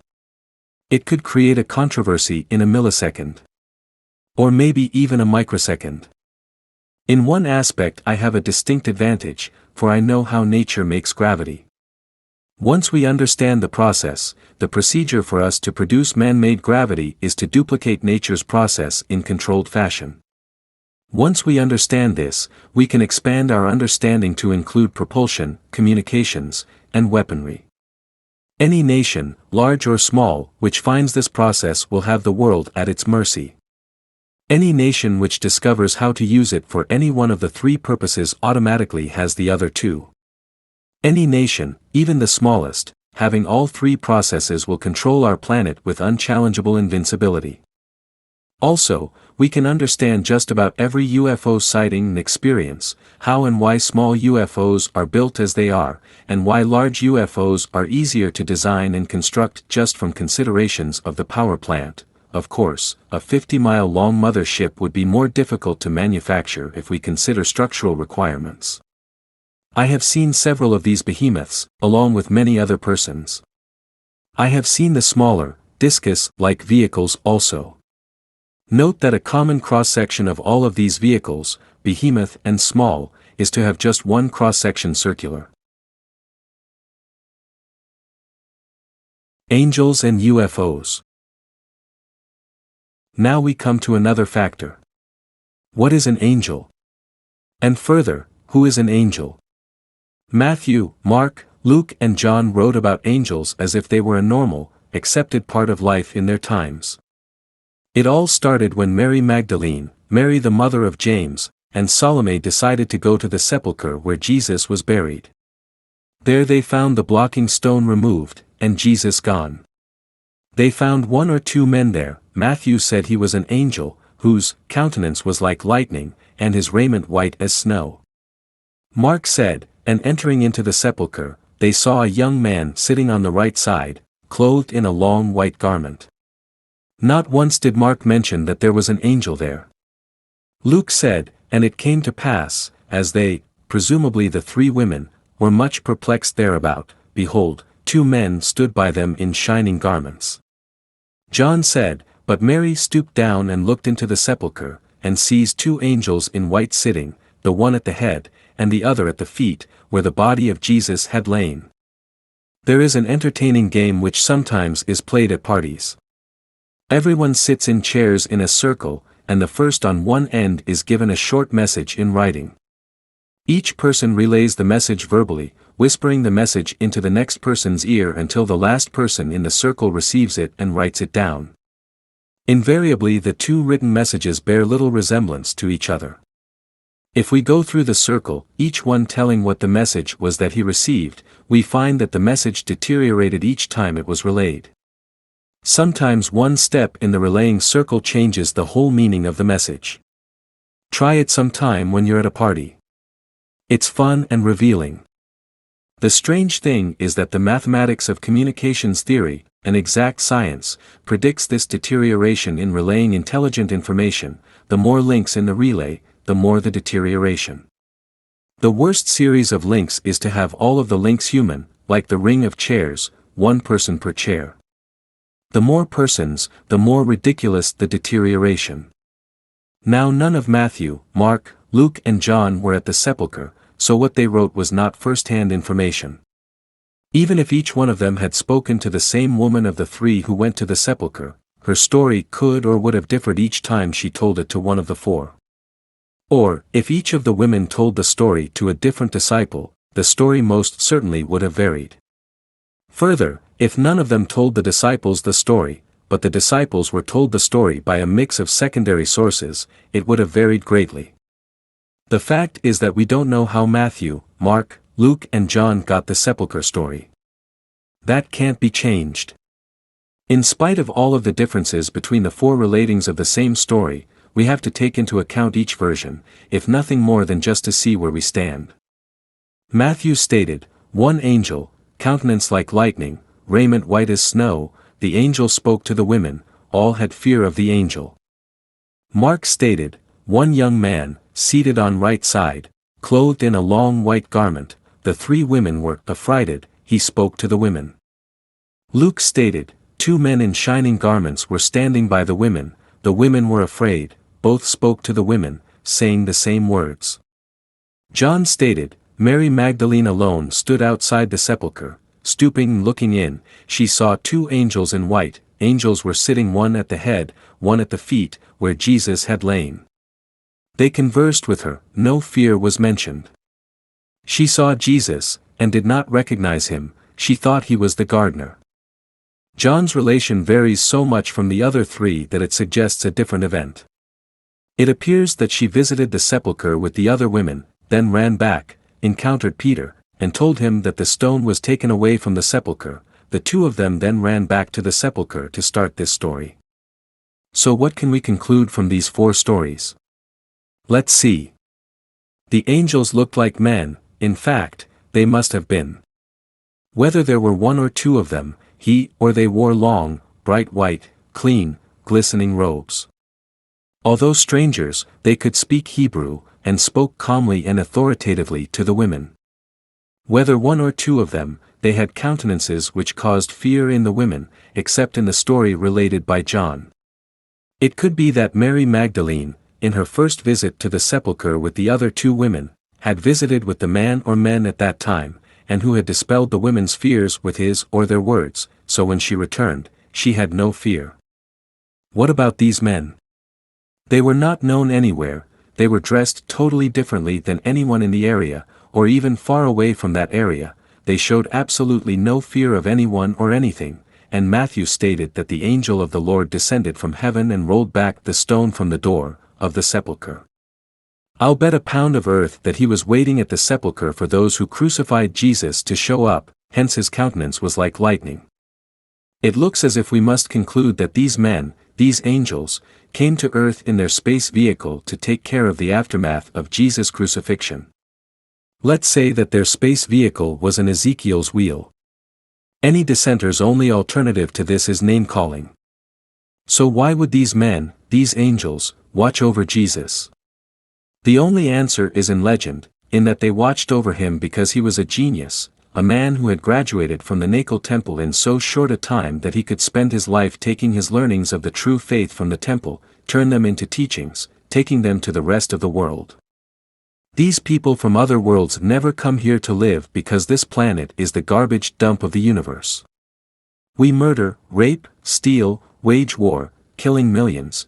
There are millions of young girls and women of the Eastern Hemisphere sexually mutilated to prevent them from having sexual intercourse before marriage. There is forced prostitution by kidnapping, child females being sold into marriage, then sold into prostitution, out-and-out slavery, greed beyond comparison, wanton destruction of our planet by pollution and greed, unbridled reproduction without responsibility, the spread of death-dealing, disease by irresponsible action, all of these deeds being perpetrated as commonly as you and I sprinkle salt on food.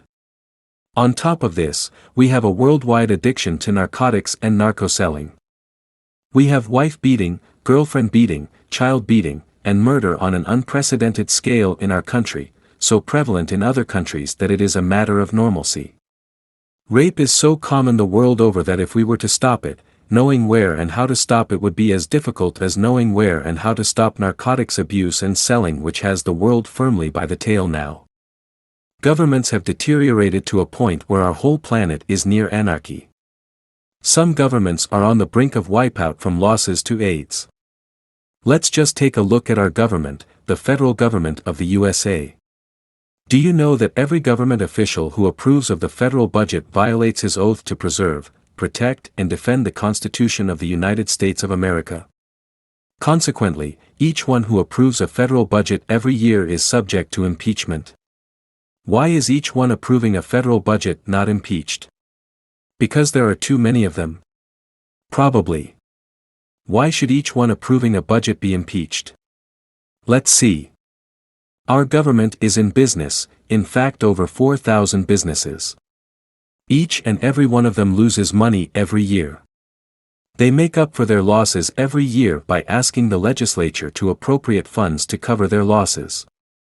The legislature appropriates those funds.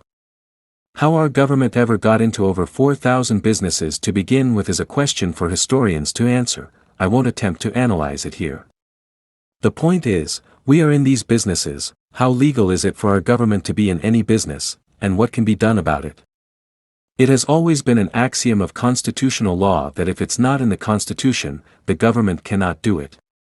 Perhaps you may remember the occasion during the last months of President Reagan's administration. He was invited to an assembly of seniors of 3 high schools in Florida to address them.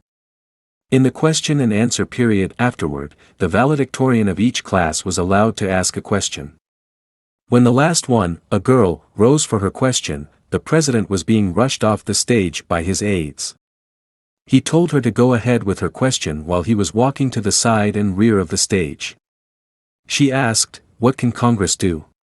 The president, reaching the right rear corner of the stage with his arm upraised, shouted back, "If it's not in the Constitution, they can't do it," and then he was gone. In law, he was right; in practice, he was dead wrong. Congress and the president have been violating that point of law for years. If anyone in any branch of the U.S. government grants approval of funds for any business in which the government is engaged, he or she is approving the government's participation in an unconstitutional activity which is not authorized by the Constitution of the U.S.A., and is therefore breaking his or her oath of office to preserve, protect, and defend the Constitution of the United States of America. The same goes for any executive, president included, who signs the appropriation of funds or dispenses them. Do you know how much the annual taps on the Treasury by those government business losses cost us? The total of all personal income taxes, estate taxes, and gift taxes. And those businesses, all of them, pay no taxes, and pay no rent. Further, in the history of estate taxes and gift taxes, our government has never netted a dime.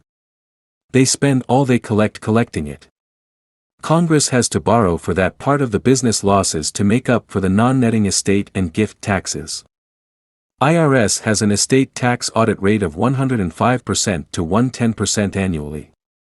Why can't they trust themselves? Our government lies to its citizenry as policy. Consider how much they have lied to the U.S. about MIAs in Vietnam. When Congress and the President passed the excise tax law during World War II, they promised that the law was merely to raise wartime funds, and that the tax would be repealed right after the war. They lied. Take the case of the Native Americans in southeastern U.S. who had their land confiscated by the federal government during World War II. These Americans were promised that the land was taken for wartime use only, and would be returned as soon as the war was over. To this day the land has never been returned to its rightful owners. The government lied, as usual. Take the case of Bill Benson. He checked, in person, the archives of every state in the nation, plus the National Archives, and discovered that the 16th Amendment never passed. It's the law that never existed. It's an illegal amendment to our Constitution. As a result, Benson did not pay taxes. He was arrested, brought to court, and his attorneys were made to submit more than 80 briefs, one after the other, in an obvious attempt to draw out the case. The judge made Benson perform his archival researches again, this time using procedures ordered by the court. Benson did so again, adhering to those procedures precisely. The results came out the same. So he proved under court-ordered procedures that the tax law, the 16th Amendment to the Constitution, never passed, and is illegally being enforced. Our government lied again. Nevertheless, the court found him guilty, and sentenced Benson to prison. He was on a medicinal schedule with a life-preserving medicine. The prison changed that and reduced him to practically a vegetable.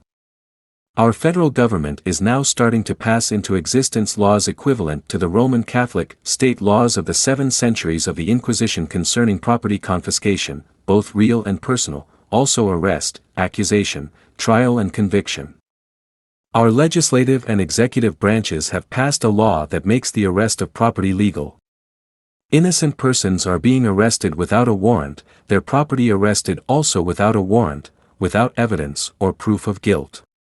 Their bank accounts, homes, cars, personal property arrested.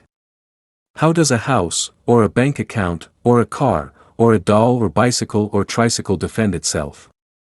How on earth does the victim defend himself with all of his estate confiscated?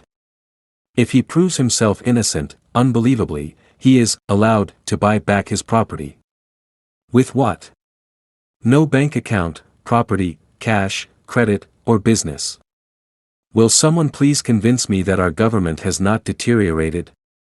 Even if they repeal or modify this law, they passed it to start with. What next? The sovereignty of our nation is vanishing. A citizen of another country can walk the streets of our country and arrest anyone he hears saying anything that he doesn't like. President Lincoln predicted that our nation would die from action within, not from external attack. How right he was. Now we are being made to pay for the criminality our government allowed for years by SNL and bank officers, executives and owners, amounting to billions upon billions of dollars. All they can think to do is to raise taxes when they could accomplish more by cleaning up our government's house, by making our government constitutional, by adopting into action the recommendations of the Grace Commission and the Hoover Commission, and by passing the Liberty Amendment. It's impossible to expect the legislators and executives to change their course to that extent. They are too far down the trail leaning on the destructive habits they are used to. The Constitution specifically states that Congress has the power and authority to coin money and regulate the value thereof. Nowhere in the Constitution is the right to delegate that authority and responsibility granted under any circumstances whatsoever. Congress unconstitutionally delegated that authority and responsibility to a private bank, and it is costing our nation its economic lifeblood in interest. There is terrible conflict of interest here. That bank wants the national debt to increase, it earns them more interest. Deterioration of our government is achieved by the people in it approaching a cataclysm, bringing down their nation, just like the mice in the extremely low-density magnetic field environment experiment. In the mice experiment, we see universal forcible rape around the clock and cannibalism as the ultimate signs of criminality during a low-density magnetic field environment.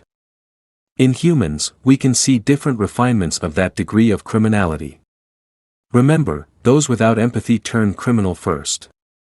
Greed is the most common denominator contributing to criminal behavior.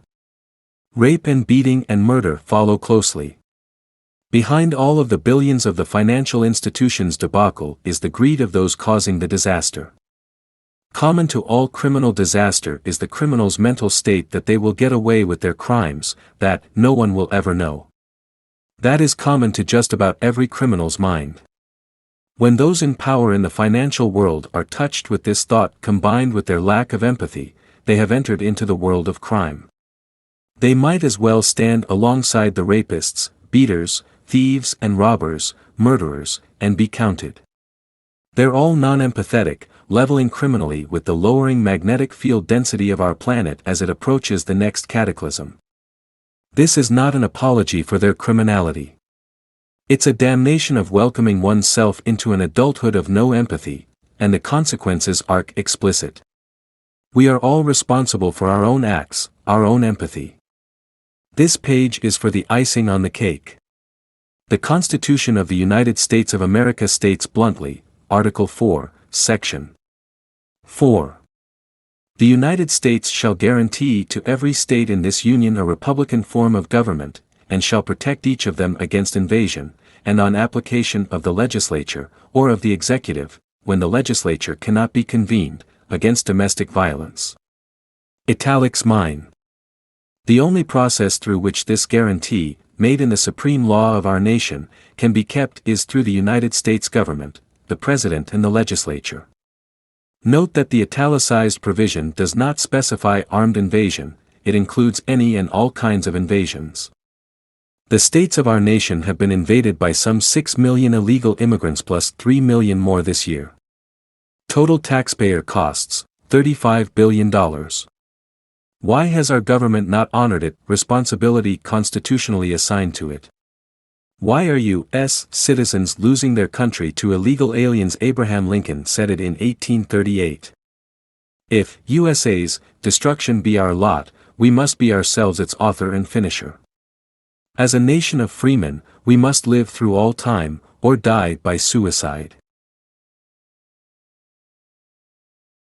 Jesus and cataclysms. Now we come to the subject of Jesus and cataclysms. Matthew and Mark are the only places in the Bible where Jesus is quoted as discussing the subject. First, let's look at Matthew 24 verse 35 through 39. Heaven and earth shall pass away, but my words shall not pass away. But of that day and hour knows no man, no, not the angels of heaven, but my Father only.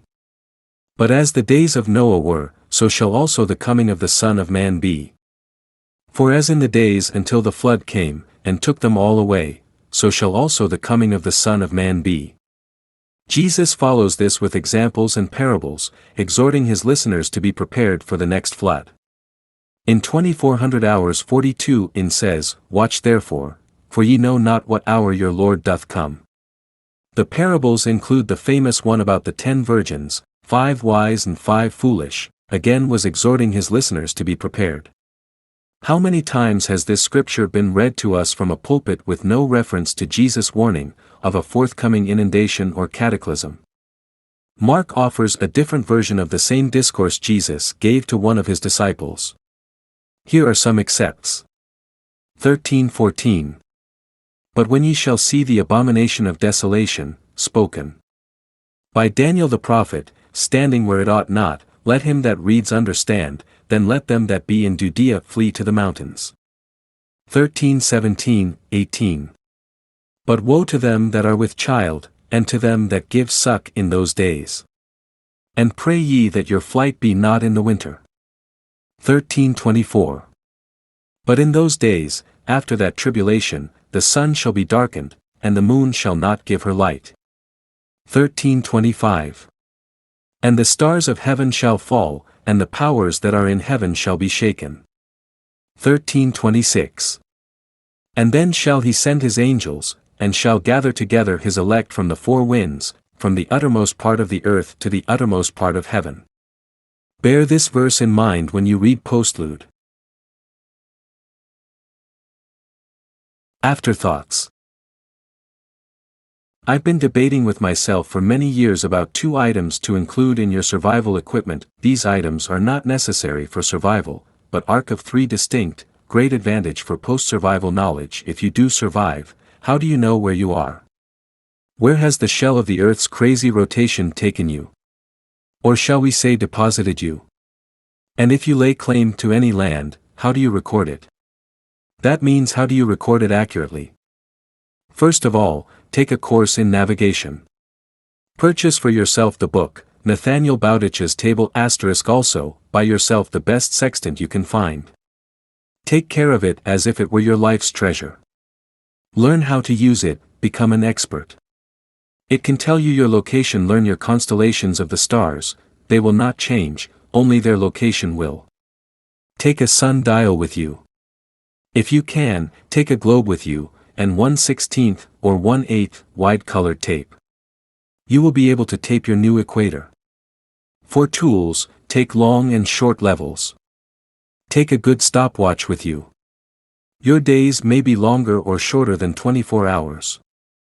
Take a course in surveying, and become an expert, or have someone with you take this responsibility. Purchase the best transit, tripod, surveyor's rod, and surveyor's steel tape. If you want to record any property you may want to claim, you'll need them. Now if you can't do it all, at least do paragraphs 2 and 3. Good luck. Postlude. This is about a legend. I have struggled all through the writing of this shortest of pieces as to where to put it, and I finally was forced into this location for lack of a better place for it.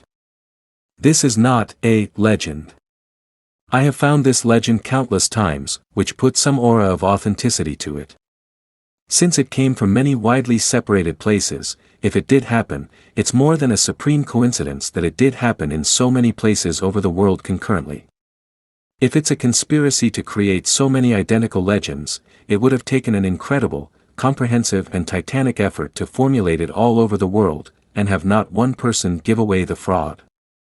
The legend is this: at the beginning of a cataclysm, or maybe just minutes or hours before the start, a plethora of space vehicles descends and picks up those whom they can so that they may survive. The legends describe the scramble to board the survivors-to-be and the many space vehicles landing at each location. Only survivors not taken could relate it. If it happens to you, be prepared for their ability to communicate with you so that you hear them in your head before they land. Answer: and always be sure to think precisely the words you say, for it is your thoughts that they receive. May the great designer be with you. After Effects. Now is just about the right time to review the after effects of a cataclysm. It's difficult to imagine, but it's so, there are constructive byproducts of every cataclysm. In past cataclysms, or perhaps due to only one cataclysm, some species have been eliminated which had hampered the growth of civilization and progress by the human race. A good example is the dinosaurs. Our civilization, since the last cataclysm, known as Noah's or Utnapishtim's flood, grew steadily at a reasonable rate until just a few centuries ago, when it started an upward turn in reproduction rate which is now rampant, uncontrolled, and with no concern for any responsibilities or consequences whatsoever. During the time of reasonable growth, appalling and unchallenged authority was vested in religions and witch doctory. If we look at one statistic alone, the Inquisition, which lasted over 7 centuries, there were over 3 million humans executed in the warped name of Christianity, most by burning alive at the stake. 98% of those murdered by the Church were women. Appalling authority exists today on a stupendous scale in slavery, prostitution, female selling, law, judiciary, medicine, banking, government, plus an astounding authority in being a criminal, a rapist, just a husband in many countries, religions, narcotics trade strong enough to defeat the IRS, plus including any government, and more. We are witnessing an assault on our planet on a scale incomparable to any other time in known history. Pollutants dumped into the ocean are destroying the oceanographic ecology worldwide. Pollutants dumped into the atmosphere from burning organic matter are destroying our air purity worldwide. Pollutants dumped into rivers are destroying those rivers, but further destroying the oceans into which the rivers flow. Rainforests of the world are being destroyed and burned at a rate which is staggering. Timber forests are being harvested and destroyed at an unprecedented rate. Take Cape Cod, Massachusetts, for instance. It is a unique, modern civilization in today's modern U.S.A., in that it has no water supply system other than groundwater. Wells aren't the only source of water, and further, the only sewage system available is septic tanks. City governments on the Cape have allowed developers and builders to build and develop, bringing more pollutants, until the ability of the ground to give pure water and take in sewage is not far from its ultimate doom. And financial pollution. It took World War II to end our 1930s depression. Will it take the next cataclysm to terminate our government's financial debauchery? Greed has so invaded civilization that it has caused severe degradation of both the government and the finance industry, and so degraded industry that disregard of both laws and common sense is practiced concerning the infusion of terrible pollutants into and onto our planet, practiced in the interest of profit. Natural resources are being depleted to where ends of supplies in nature can be foreseen.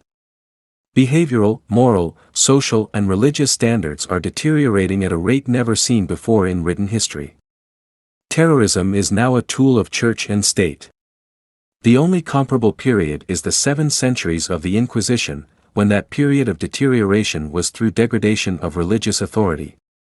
A cataclysm accomplishes many things. It stops unbridled and irresponsible reproduction, being the best population regulator known. It reshuffles all of the Earth's natural resources, it stops the worldwide pollution of our planet, and provides for the restoration of pure water in lakes, rivers and oceans. It provides for the restoration of forests and rainforests the world over, and stops man's process of dehumanizing himself with narcotics, mass crime, and terrible authority. It provides time for restoration of ocean and freshwater life, plus restoration of a pure atmosphere. And, above all, it gives mankind a chance to start over once more, and this time do it right, without intellectual or spiritual imprisonments. The author.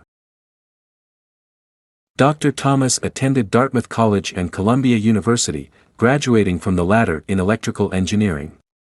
As a result of his research and analysis since 1949, Dr. Thomas has become recognized as the world's leading authority in cataclysmology.